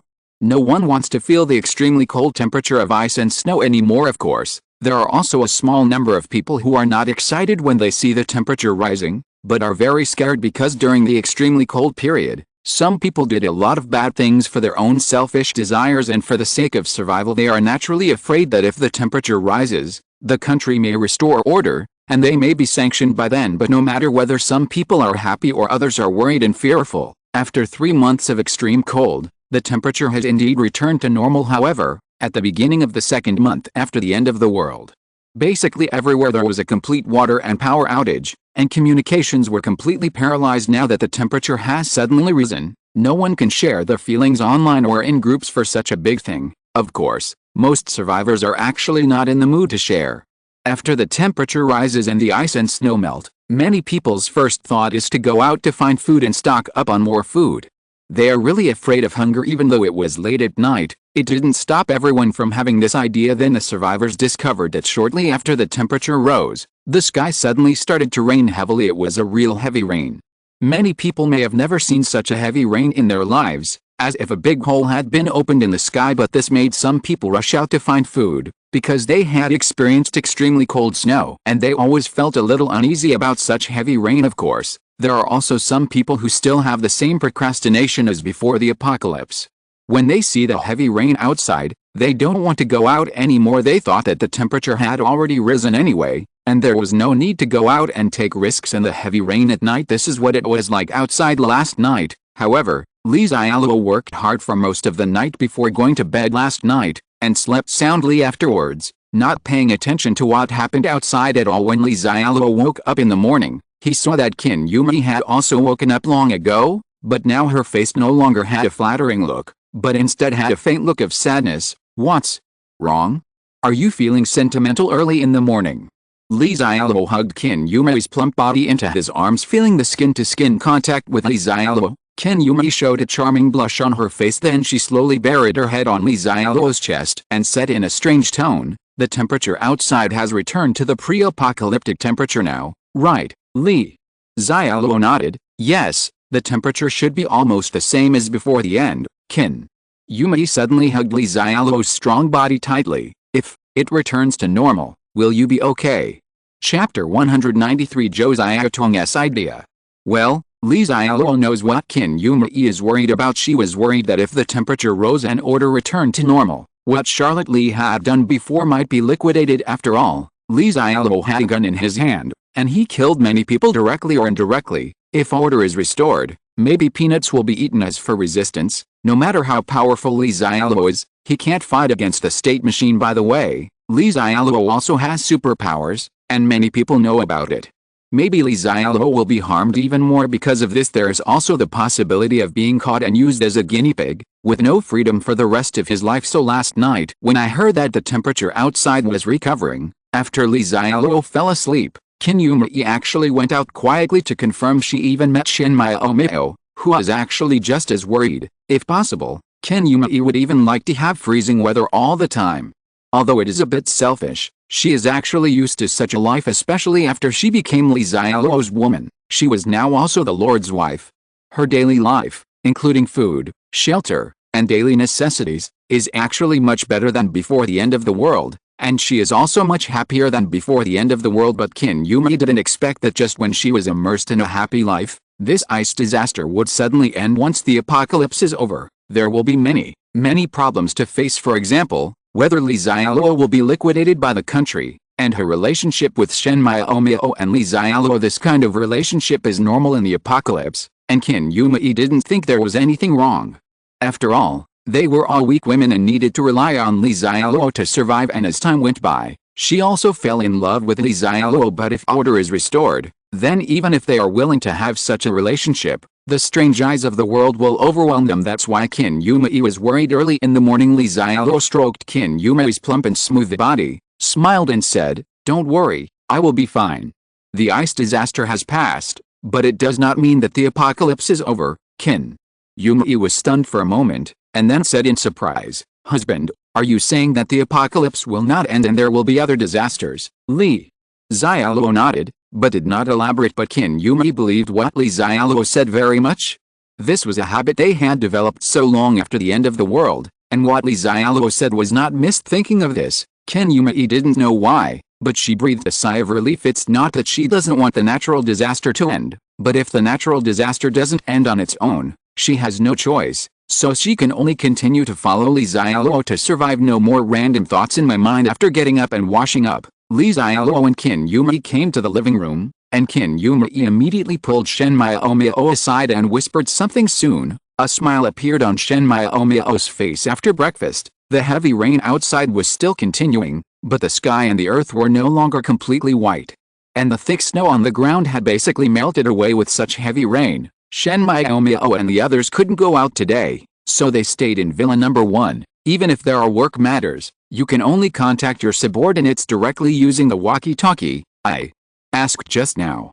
Although the people below are discussing the rising temperature, and many people are discussing whether the apocalypse will be over, no one has asked to leave yet. Shen Miao put down the walkie-talkie in her hand and reported to Li Xiaoluo. In fact, Li Xiaoluo didn't let her ask this question at all, because Li Xiaoluo didn't care at all. If any woman felt that the temperature had risen and wanted to leave or something, then let them do it. However, the women here in the villa have obviously experienced more things. Most of the women were rescued by Li Xiaoluo himself. They are sincerely grateful to Li Xiaoluo, so their loyalty is generally higher. Li Xiaoluo said to Shen Miao, "If anyone wants to leave the territory or withdraw from our team in the past 2 days, you don't need to tell them too much, just let the management staff register their names directly." Shen Miao nodded. Li Xiaoluo's intention for doing this is very obvious. If someone makes trouble and his name is registered, then the apocalypse will not be over by then, and the person whose name is registered will be miserable. However, after following Li Xiaoluo for so long, Shen Miao is no longer the beautiful and innocent female college students before the end. Now she is marrying and following the chicken, and she will do whatever Li Xiaoluo says. Moreover, she also learned to consider many things from the perspective of a superior, and she no longer had so much intolerance. "Okay, you all stay at home and don't go out. I'll go over there and take a look first." Li Xiaoluo, Shen Miao and the others said hello and then came to Lord's Mansion number 36. When Zhou Xiaotong and Xiao Min saw Li Xiaoluo coming, their faces that were originally a little nervous and worried suddenly showed joy. They didn't expect that things would change overnight. If it were the beginning of the ice disaster, they would still be praying in their hearts for the disaster to end quickly, but now, they have slowly adapted to life after the apocalypse. But the ice disaster ended suddenly. However, it seems that there is no way to go back to the end, so Zhou Xiaotong and Xiao Min were also a little confused and hesitant. Fortunately, Li Xiaoluo is here now, and they have a backbone again. Hey, little secretary.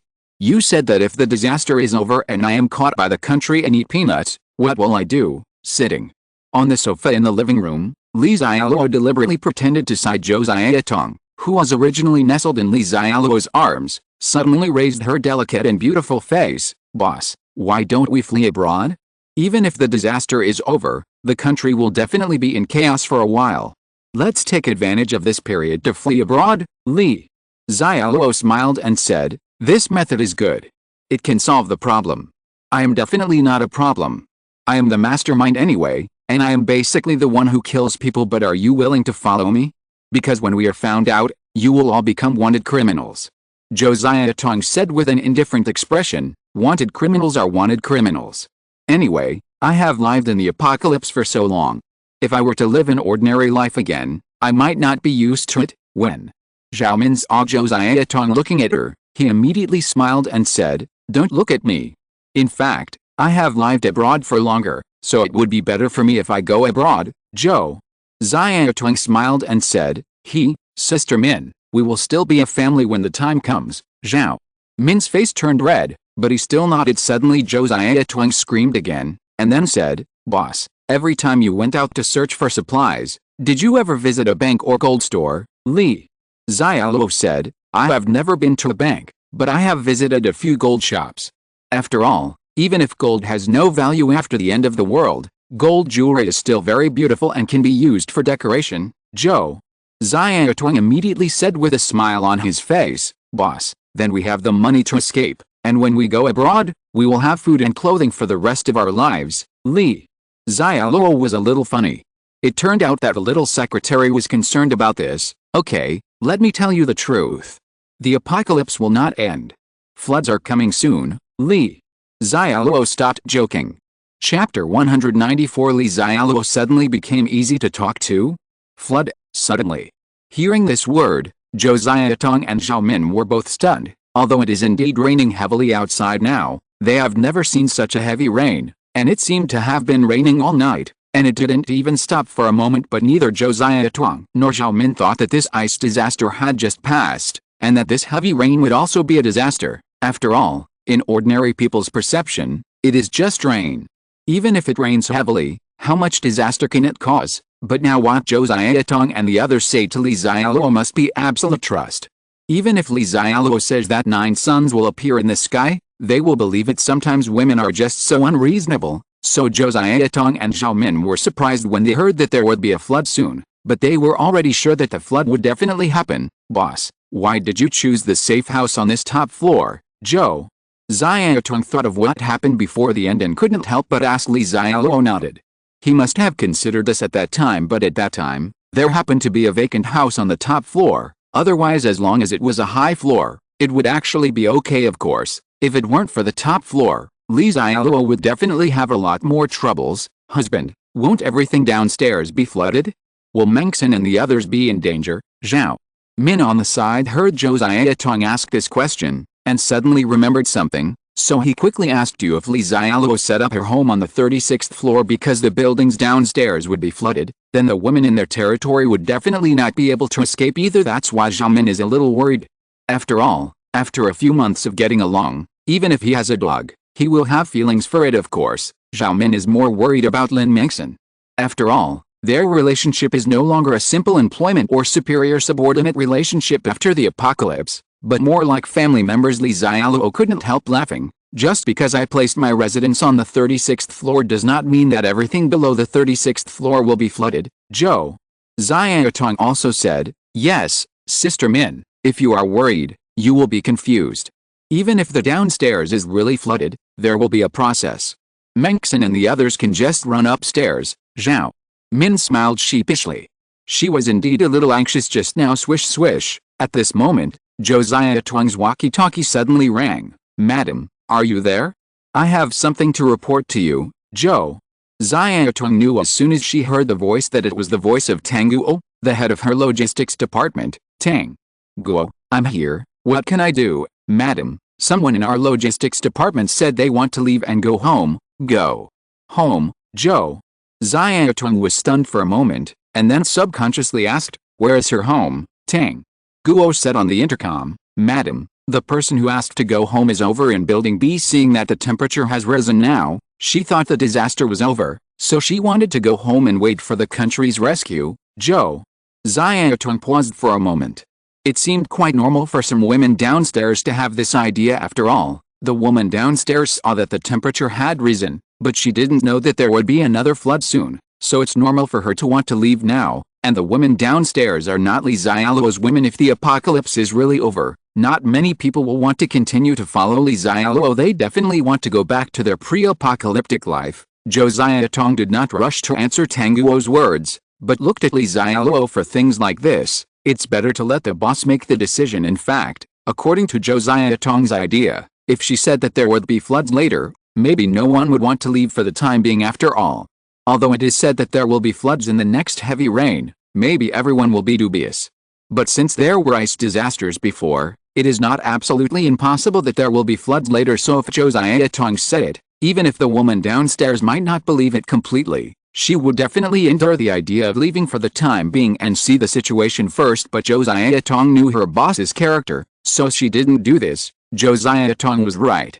For those who wanted to leave, Li Xiaoluo would not coax them to stay. Li Xiaoluo looked at Josiah Tuang and said, tell them that anyone who wants to leave or go home should register with the management staff, and then they can leave on their own. Josiah Tuang glanced at Li Xiaoluo in surprise. Is his boss so easy to talk to today? It really makes her a little uncomfortable, but Josiah Tuang didn't care. Anyway, Li Xiaoluo was here, so she could just obey and do as she was told. So Josiah Tuang conveyed Li Xiaoluo's meaning on the intercom, but Li Xiaoluo suddenly became easy to talk to. Do you really want them to leave on their own? Of course not. Li Xiaoluo had long said that after joining his Taoyuan leader, unless Li Xiaoluo took the initiative to drive them away, they would be members of the Taoyuan leader until life and death. And the reason why Li Xiaoluo was easy to talk to was that he agreed to their request. That's because they simply can't leave this building. The reason why Li Xiaoluo knew they couldn't leave this building was because last night's heavy rain and snow melted, and now the water downstairs was 2 to 3 meters deep.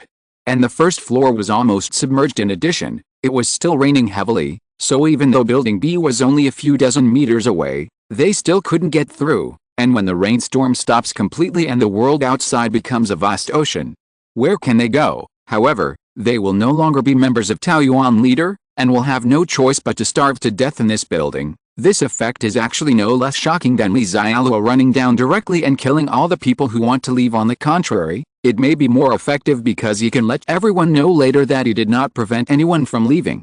But what will happen to those who want to leave or betray them? When Josiah Tuang ended the call with Tang Guo, the head of the logistics department, Li Xiaoluo said to her, the same goes for the security team. If anyone wants to leave, let Lin Mengxin register and then they can leave. Josiah Tuang nodded and immediately contacted Lin Mengxin using the walkie-talkie. However, after Josiah Tuang conveyed Li Xiaoluo's intention, Lin Mengxin said that none of the female soldiers in their security team wanted to leave for the time being. Josiah Tuang was stunned after hearing this. Are all female soldiers in the security team so loyal? Sure enough, those who have been trained are different. It seems that after waiting for a while and letting everyone see that the flood is coming, she will also strengthen the ideological education work of the logistics department. Chapter 195: The Two Dumbfounded Women. In fact, what Josiah Tuang didn't know was that at the moment when the temperature started to rise, the female soldiers in the security team actually had some thoughts. After all, this is human nature. Although they received military training, Li Xiaoluo did give them better treatment, and they would be much more loyal. But after all, they were trained for a short time. Moreover, female soldiers like them are not real female soldiers. If the natural disaster can end and the national order is restored, the Taoyuan territory will definitely cease to exist. Therefore, they are not defending their homeland and country, and there is no need to stay. However, Because the security team was stationed downstairs, they could immediately know how terrifying the heavy rain was. Now the first floor was almost submerged, and the water level continued to rise. That's why no one in the female army team wants to leave, because they know they can't leave at all. At this time, in a room in the logistics department downstairs, the three women were busy with what they were doing and talking quietly. Li Xialing, what are you thinking? Now that the temperature has risen and the apocalypse is over, why are you still here? Although our Lord is not bad, I heard that he has killed many people. Yes. If we don't leave quickly, the country might think we are complicit. That's right, Xialing. I admit that if the apocalypse is not over, I will definitely stay here. Even if I drive us away, I will not leave. But now the situation has changed again, and there is no need for us to stay here anymore. It's here. The three women who spoke were all around 27 or 28 years old. They were all survivors in Building B before. Later, after the female soldiers of the security team under Li Xialuo cleared away the thug team in Building B, Li Xialuo recruited some women in Building B and combined the security team and the logistics team. The ministry has expanded some manpower. However, the women who joined from Building B joined Taoyuanling relatively late and did not have much contact with Li Xialuo. Therefore, the loyalty to Li Xialuo is definitely not as high as that of the women recruited in Building A. In addition, no matter what time it is, there will always be situations where the old people exclude or bully the newcomers in a team. If it had been the end of the world, then they, the newcomers, wouldn't have noticed anything, and they would have endured it as long as they could survive. I was even very grateful to Taoyuanling for giving them a warm home. But now that the apocalypse seems to be over, some of the women who joined from Building B naturally had the first thoughts in mind anyway. The apocalypse is over, and there seems to be no need for them to stay here and live a cautious and humble life. As long as the apocalypse is over, they will be the queens they were before. Among the women in Building B, there were three women assigned to work in the logistics department, named Wen Qin, Sun Xiaomai, and Li Xialing. Because they all joined later and are foreign people,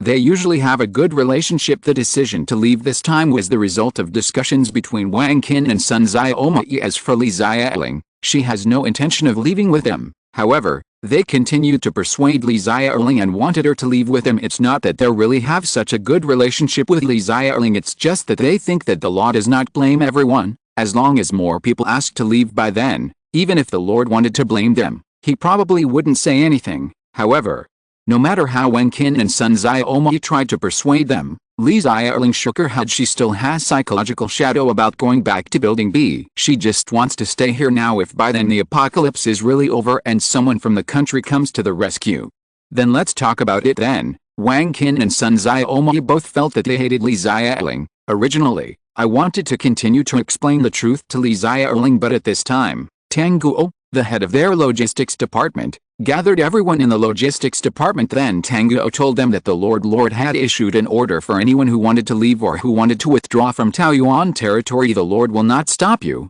but I will never have anything to do with Taoyuan leader again. Wang Qin and Sun Xiaomai were both very happy.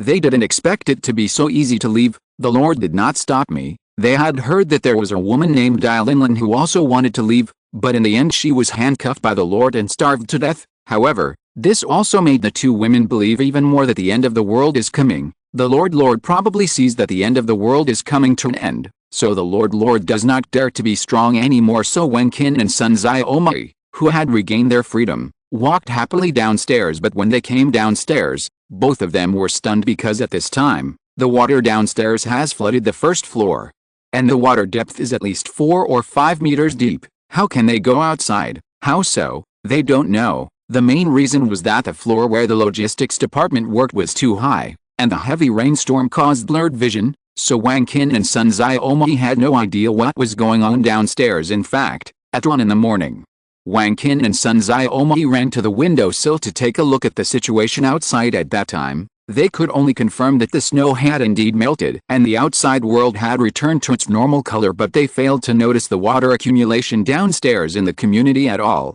And they never imagined that the amount of water brought by many factors such as heavy rain and melting snow would be so huge. Only a few hours later, the first floor of the community was already submerged. The two people were dumbfounded, standing downstairs at a loss, and then looked at the vast ocean outside the room. Their originally beaming faces suddenly turned extremely pale. Although the temperature has risen now, The two of them felt extremely cold inside because they looked at the rising water level outside. They had a vague premonition in their hearts. Maybe the ice disaster has just passed, and this huge rainstorm is another natural disaster. If that's really the case, will there still be the rescue they've been waiting for? And even if the heavy rain stops and the floods have passed, there may be rescue, but now that they have voluntarily left Taoyuan territory, the Lord will no longer give them food. How do they survive until the flood is over? Thinking of this, Wang Qin and Sun Xiaomei both slumped on the ground weakly. The female security team soldiers who were on duty on the third floor looked at Wang Qin and Sun Xiaomei with some sympathy. They could feel their despair, but who made them choose to leave so impatiently? Even if you are working in the company before the end and you want to leave the company, don't act so impatient. However, the female soldiers had no time to worry about Wang Qin and Sun Xiaomei's affairs, because they found that the water level outside had risen too fast, and Captain Lin Mengxin had informed them to move the duty sentry upstairs. And looking at this posture, they didn't even know which floor the last guard post would be moved to because the water level outside is rising too fast. Chapter 196, Begging for Mercy. When I had dinner with Zhou Xiaotong and the others at noon, I learned from the constant reports from the female soldiers downstairs that the second floor of the community had been completely submerged, and the water outside was now 7 or 8 meters deep. Moreover, the water level rose rapidly. Not only did the female soldiers have to constantly change their duty posts, but even their residence on the 6th floor was not sure whether it was safe. Li Xiaoluo naturally knew that the 6th floor was definitely unsafe, so Li Xiaoluo gave Lin Mengxin an order to move the security team's stronghold directly to the 15th floor. Then he asked Zhou Xiaotong to arrange for everyone in the logistics department to go down and help the female soldiers from the security team move things. Also let them take a look at the water world downstairs. Zhou Xiaotong and Zhao Min learned that the water level rose from the 1st floor to the 2nd floor in just 1 or 2 hours. Now they can understand what Li Xiaoluo said. This flood may be as serious as the previous cold disaster. Although I don't know how Li Xiaoluo knew it, they will definitely believe everything they say to Li Xiaoluo in the future. After receiving Zhou Xiaotong's order, all the women in the logistics department, led by Tang Guo, came downstairs to help. Wow, how come the water is so deep? Look, it's rising so fast. Just now, the water level was still under that step, but now it's submerged at step. In fact, the woman in the logistics department lived on a high floor and the rain was too heavy, so her vision was a bit blurry. Only now that they actually arrived downstairs did they feel the shock of the flood. Everything outside the community is now submerged in water. No land is visible anymore. However, Tang Guo didn't exclaim like his subordinates. They came down not to see the water world, but to work. Tang Guo walked up to Lin Mengxin and said, "Captain Lin, we are here to help your security team move. Just tell us what needs to be done." Lin Mengxin nodded. "Okay. I've already asked people to pack things. I'll bother you later." Tang Guo waved his hand quickly. "No trouble, no trouble. This is what we should do. After all, they are the logistics department, and they actually serve the Lord and the female soldiers of the security team." Director Tang Guo, we all know that we were wrong. Please help us beg for mercy from the Lord and his wife. Director, please help us once. We also thought that the end was over before we wanted to leave. Otherwise, we would definitely not have left Taoyuan. For the sake of our usual respect and loyalty to you, please help us and beg for mercy.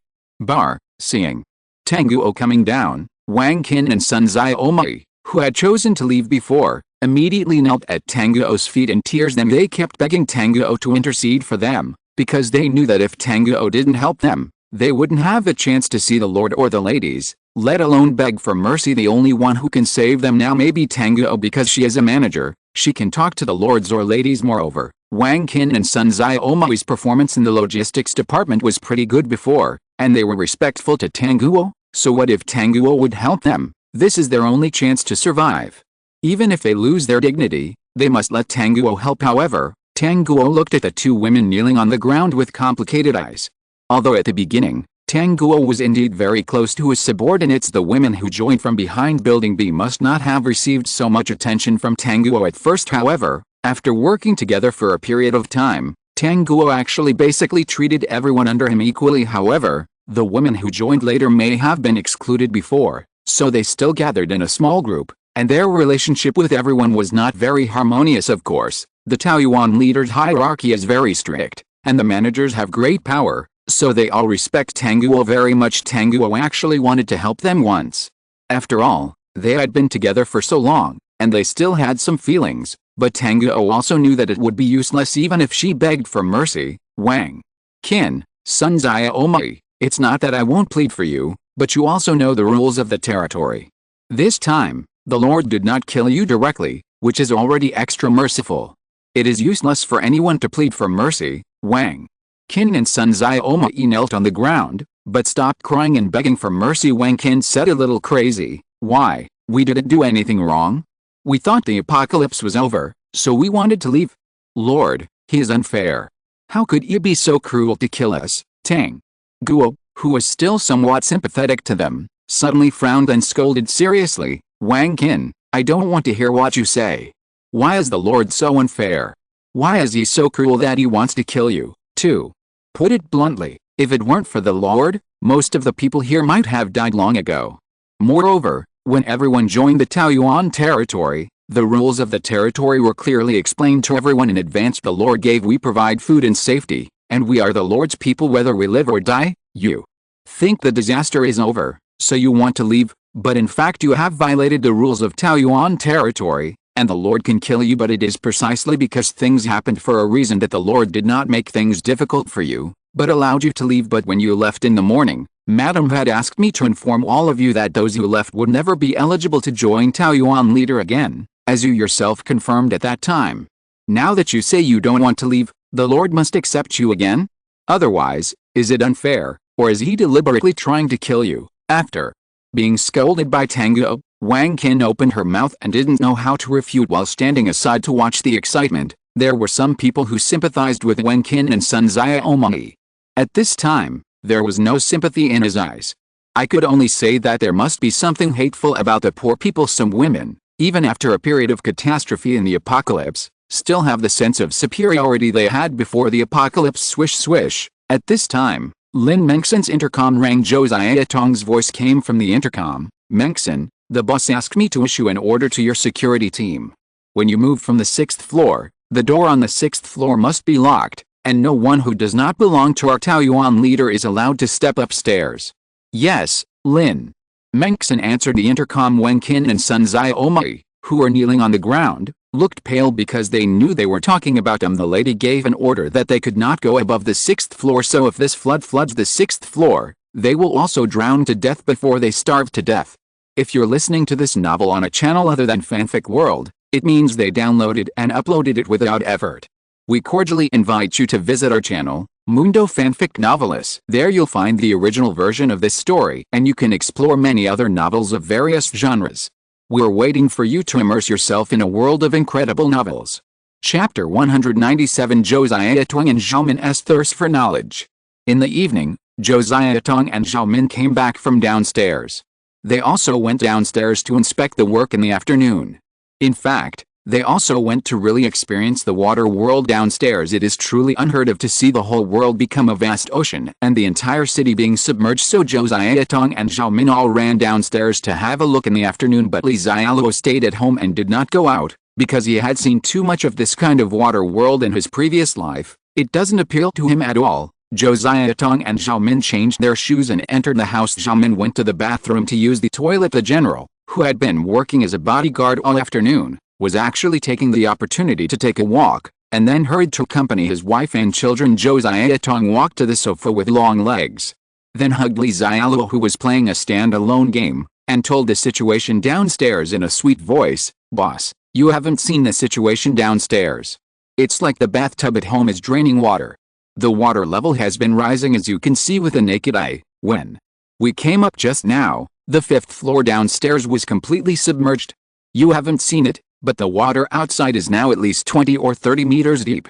It looks so deep and gloomy, it's really scary. In fact, basically everyone has deep sea phobia. Just like if you were in the sea, looking at the dark and deep seabed, many people would feel terrified, but Zhou Xiaotong may be more serious. It's only about 20 meters deep, and it's still in a community, so she feels terrible. It's still early, the water level will rise by at least half. Zhou Xiaotong talked enthusiastically for a long time before Li Xialuo replied casually. However, he did not stop playing the game and continued to press the phone screen frantically. If this were before the end of the world, If a boyfriend dared to neglect his girlfriend like this, he would probably be severely punished with an education lesson, but now, Josiah Tong naturally does not dare to educate Li Xiaoluo, otherwise it will be her who will be severely educated by then. In fact, Li Xiaoluo is not addicted to playing games, especially stand-alone games, let alone addictive. After playing a few games, he is satisfied. In fact, the current apocalypse is like a large-scale real-person game to Li Xiaoluo, except that he is a bug-like existence. Boss, are you saying that this flood will stop rising when the water level reaches the 10th floor? Josiah Tong now regards Li Xiaoluo as a god, knowing that Li Xiaoluo knows everything, as if he can predict the future. Maybe this is also a superpower. It's like a space power, so Josiah Tong also wanted to know the answer in advance. After all, people are curious. Our community will be flooded up to the 10th floor. But each place is naturally different. It depends on the topography of each place. How long will this flood last? Josiah Tong asked curiously. Li Xiaoluo smiled and shook his head. It's hard to say for the time being. The superpower is not omnipotent. It also has limitations. You will know it later. Hearing Li Xiaoluo's words, Josiah Tong's eyes lit up and asked excitedly, Boss, are you saying that I can also awaken my powers in the future? Li Xiaoluo did not answer immediately, but smiled and said, Hey, I'm a little thirsty. If only I could eat a few strawberries to quench my thirst now. Josiah Tong saw the fruit plate on the coffee table and quickly picked up a strawberry and fed it to Li Xiaoluo's mouth. However, Li Xiaoluo did not open his mouth to catch it. Instead, he looked at Josiah Tong's sexy little mouth, and then gave Josiah Tong a look as a competent personal secretary. Josiah Tong understood Li Xiaoluo very well. Her face turned red, and then she quickly glanced at the bathroom. It seemed that Sister Xiaomin hadn't come out yet, so Josiah Tong quickly opened her mouth and gently held the strawberry in her mouth, and then moved forward. Li Xiaoluo would naturally not refuse the delicacies delivered to his door. Soft, smooth and tender, Li Xiaoluo ate the strawberry into his mouth. It was also sour and sweet. After struggling to feed Li Xiaoluo a strawberry, Josiah Tong turned red and said with a coquettish look on her face, Boss, do you still want to eat? Li Xiaoluo nodded. Eat? How can it be enough to only eat one strawberry? Josiah Tong was helpless, so she used the method just now and fed Li Xiaoluo a few strawberries to eat, and Li Xiaoluo was finally satisfied. Josiah Tong quickly asked, Boss, can you speak now? Okay, since you are so good, I will tell you that you can also awaken your powers in the future. As soon as he heard this, Josiah Tong suddenly smiled. He never thought that he could become a superwoman in the future. Although Josiah Tong is not very interested in fighting and killing, she actually prefers to be Li Xiaoluo's little secretary.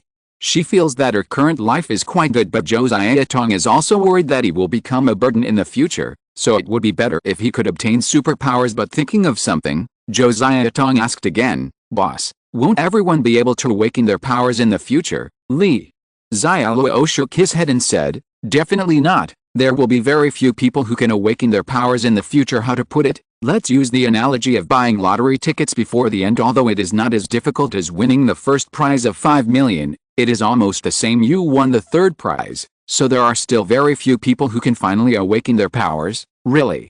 I didn't expect that. I'm quite lucky. After hearing Li Xiaoluo's metaphor, Josiah Tong immediately understood it and felt very happy. It seems that the superpowers in the future are indeed not a common existence, and can even be said to be very rare, because Josiah Tong has played the lottery before, let alone the first and second prizes. She also knows how difficult it is to win the third prize anyway, let alone her. Even friends around me who buy lottery tickets rarely win. Not to mention whether it is fake or not, the chance is very small. Josiah Tong did not expect that she would not become a lucky person before the apocalypse, but would become a lucky person after the apocalypse. Husband, what about me? Can I awaken my powers in the future? Originally, Xiaomin had been staying at the door of the bathroom, not wanting to come over and disturb Li Xiaoluo and Josiah Tong's good deeds. However, Li Xiaoluo's topic successfully attracted her, so she couldn't help but ran over and asked. Li Xiaoluo looked at Xiaomin and said with a smile, Do you want to know too? But I am not a casual person. If I want to know the answer, I naturally have to pay the same price as your good sister. Xiaomin's cheeks were red with embarrassment, but there was really no secret between her and Josiah Tong, so under Josiah Tong's gaze, Xiaomin completed the feeding task coquettishly. However, the result Xiaomin got was naturally disappointing to her. She had no supernatural talent. Chapter 198 Foreign Survivors. On the morning of the third day after the ice disaster ended and the temperature rose, the heavy rain finally stopped. In fact, if you are serious, you will find that the heavy rain actually stopped in the middle of the night, and it was exactly when it started raining the day before yesterday starts and ends at the same time. Of course, no one cares about these details. All the survivors only know one thing, that is, the heavy rain has finally stopped, and the water level does not seem to continue to rise. This made all the survivors finally breathe a sigh of relief. It was finally over, otherwise, everyone would be frightened when they see the rising water level. Of course, in fact, not everyone can have this kind of fear because the floors of some people's strongholds were not high in the past, and some people even used supermarkets, restaurants and other places as their refuge originally. During the ice disaster, the shelters they chose were very good, with enough food and warmth supplies for them to survive, but when the flood came, they were in tragedy. On the first day, all these low buildings were submerged. Now, almost all the buildings below 10 floors in the city have been submerged, and the water depth is at least 40 to 50 meters. Those survivors who live on low floors are in dire straits and can only try every means to save themselves. As for whether you can survive, it all depends on your luck. As for Xialuo's Taoyuan territory, there are no major problems in both territories. In Building A of Wutuangyuan community, the water stopped rising after flooding the 10th floor. All the women's moods also calmed down, and then everyone returned to normal working conditions. In the end, the female security team decided to place the new duty post on the 12th floor and continue to guard the safety of Building A, and it is conceivable that now that the temperature has returned to normal, even though the whole world is now a vast ocean, the survivors outside are definitely more active than before. Therefore, the tasks of the female soldiers in the security team will also be heavier, and the time has come for them to be truly tested. In the past 2 days, Xialuo has actually been staying at Longting Villa. It's not that Xialuo loves Shen Mao and the others more, but Xialuo can be sure that Building A and Wutuangyuan community will definitely not be flooded, but he is really not sure about the situation at Longting Villa and whether it will be flooded, although the Longting Villa area has a high mountainous terrain, and Xialuo's villas number 1 to number 10 are all on the highest terrain. After all, they are all live by big guys, and they all like to look down on all living beings. Of course, the most important thing is that Xialuo heard that these villas were not flooded in his previous life, so he chose this place. However, Xialuo still did not dare to take it lightly and has been guarding Longting Villa for the past 2 days because the several villas here at Longting Villa are one of his temporary warehouses, and Xialuo has stored a lot of supplies in them, and there are still some very precious materials. If they are really flooded, Xialuo will definitely feel heartbroken, so Xialuo was guarding here just in case something happened, so that he could transfer the supplies immediately. But now it seems that several villas controlled by Xialuo have indeed not been flooded. However, the 10 villas occupied by Xialuo were not in danger, but almost all other villas in the Longting Villa area were flooded. Many survivors who finally survived the ice disaster did not expect that before they had time to be happy, they would become underwater souls again. Of course, some survivors did not sit still and wait for death. They used some empty barrels at home and wooden boards to make some simple bamboo rafts, or tied some plastic bottles directly to their bodies, and then floated directly in the water. At least they did not drown. And fortunately, the heavy rain stopped today. Those survivors who were almost desperate when soaked in the water seem to see hope again, because if it keeps raining heavily, not only will they not be able to move, they won't know where to go. Maybe when they find a safe spot on land, they will be flooded again. It's better now. There's no more heavy rain, and the water level hasn't continued to rise, so as long as it's not flooded, it's basically safe, and there was no heavy rain anymore. Even if they were in the water, it would be easier to go where they wanted to go at this time. In one direction of the Longting Villa area, a group of survivors were desperately paddling their small bamboo rafts with wooden sticks. However, I don't know if there was a problem with their raft production or with their rowing skills. After a few operations, the raft basically spun in place. Listen to me. Now that there is no heavy rain and no wind and waves, we need to quickly row to the villa area on the top of the mountain. It is not flooded yet. As long as we get there, we will have a safe place to wait. The floods have receded, so don't be lazy. Shit, haven't you eaten yet? You're working hard for me. Do you want me to take care of you again? This group of survivors previously lived in Villa number 35 in the Longting Villa district. The villas in this area are also on relatively high ground, so their stronghold was flooded relatively late, and they were not in the water for a long time. There are 10 people in this group, 6 women and 4 men, but the ones who are rowing the raft desperately at this time are the thin and pale women. These women originally looked sick and weak, and rowing was both technical and physical work, so the destination they wanted to go to was villain number 10, although it was not very far from them. But their little raft has actually been working hard for a long time, but it hasn't made much progress. However, the men on the raft just sat on the raft and had no intention of helping. Instead, they kept scolding the women who were working hard. "Damn, they're all useless trash. With such a small distance, can you handle it?" After saying that, the man who was leading the conversation waved the whip in his hand and hied a woman paddling the raft hard. "Ah, Brother Chang, don't hit me. I've really worked hard, you idiot. How far is it to villain number 10? You've been struggling for so long and you still haven't gotten there. Why do you have the nerve to tell me to work hard?"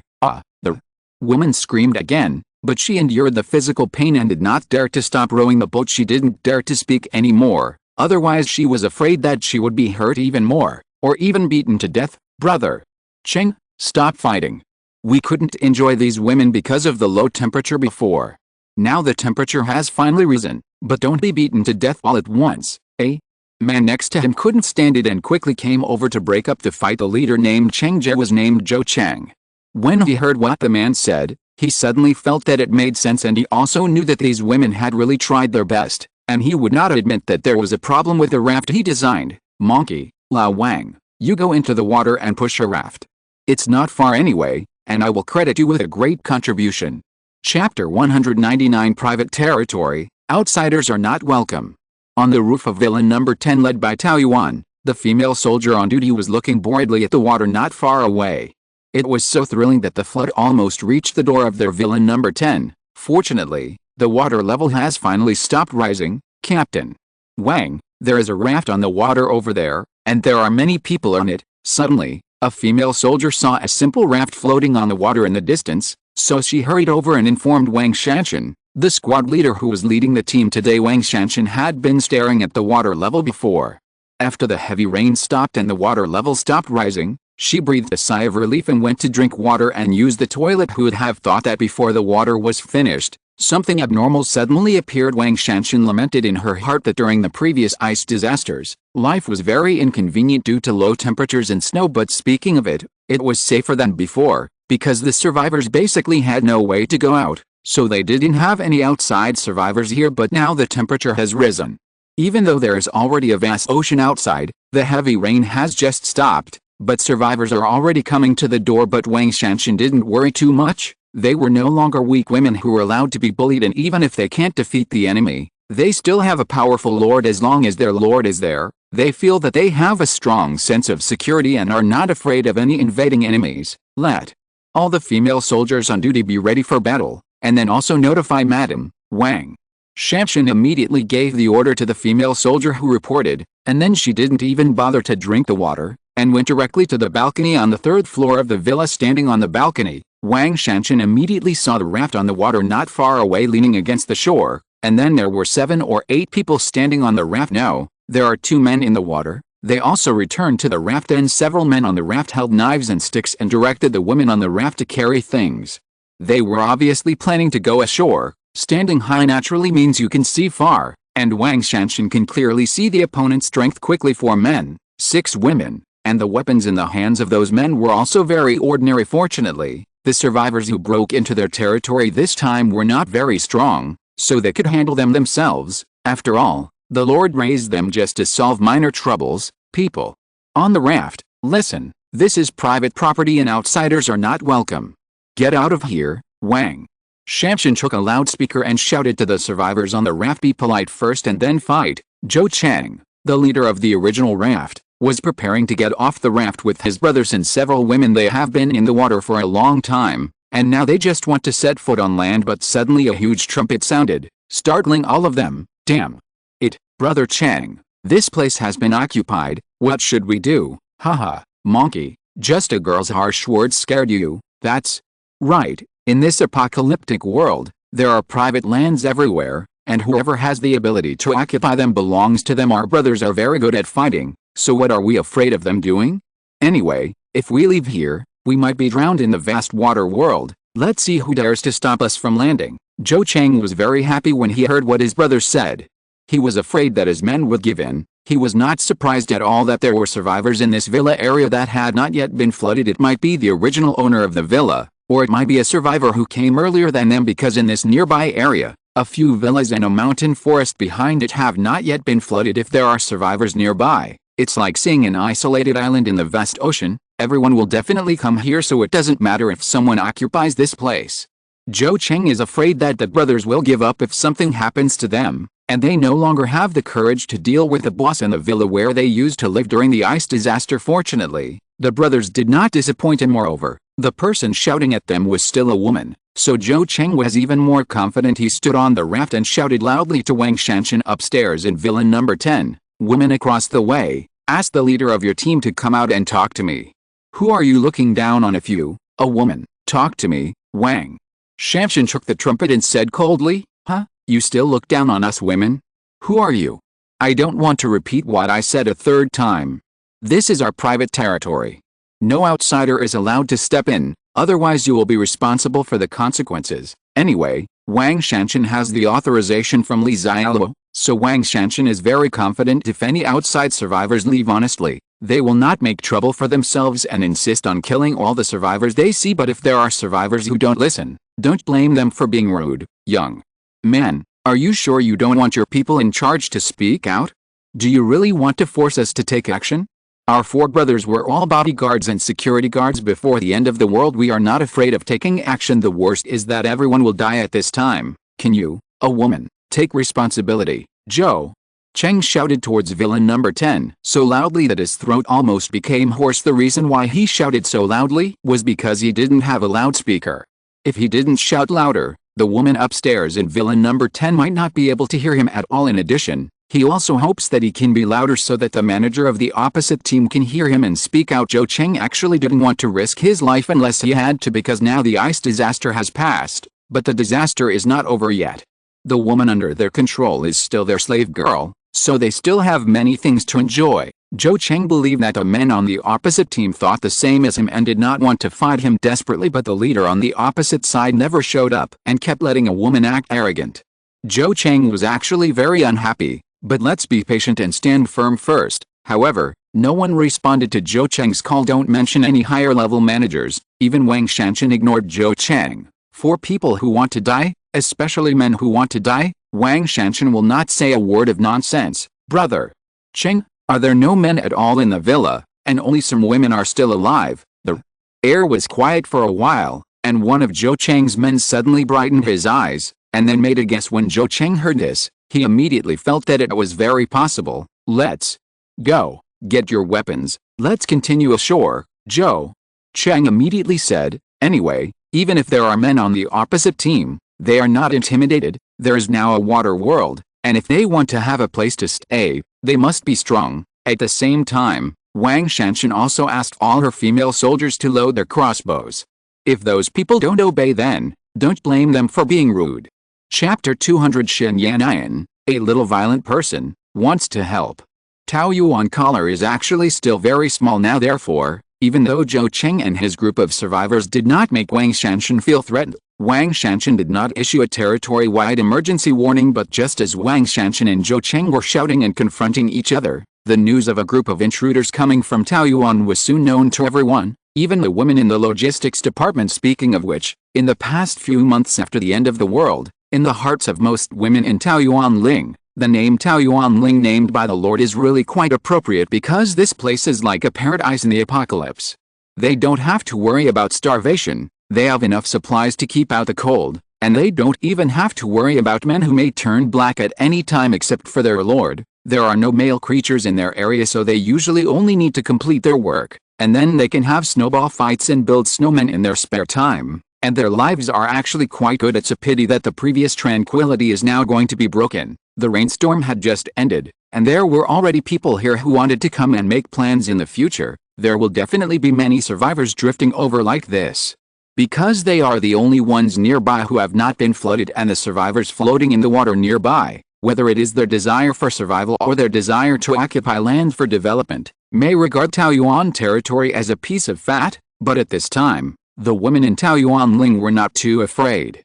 Even all the women in the territory became more loyal to Li Xiaoluo because what can give them a strong sense of security is not the dozens of female soldiers in the security team. Sometimes a large number of people does not mean everything. The only person who can truly make all women feel at ease is their lord, because in addition to having a gun, their lord is also a superpower. Brother-in-law, a bad guy is coming to our door.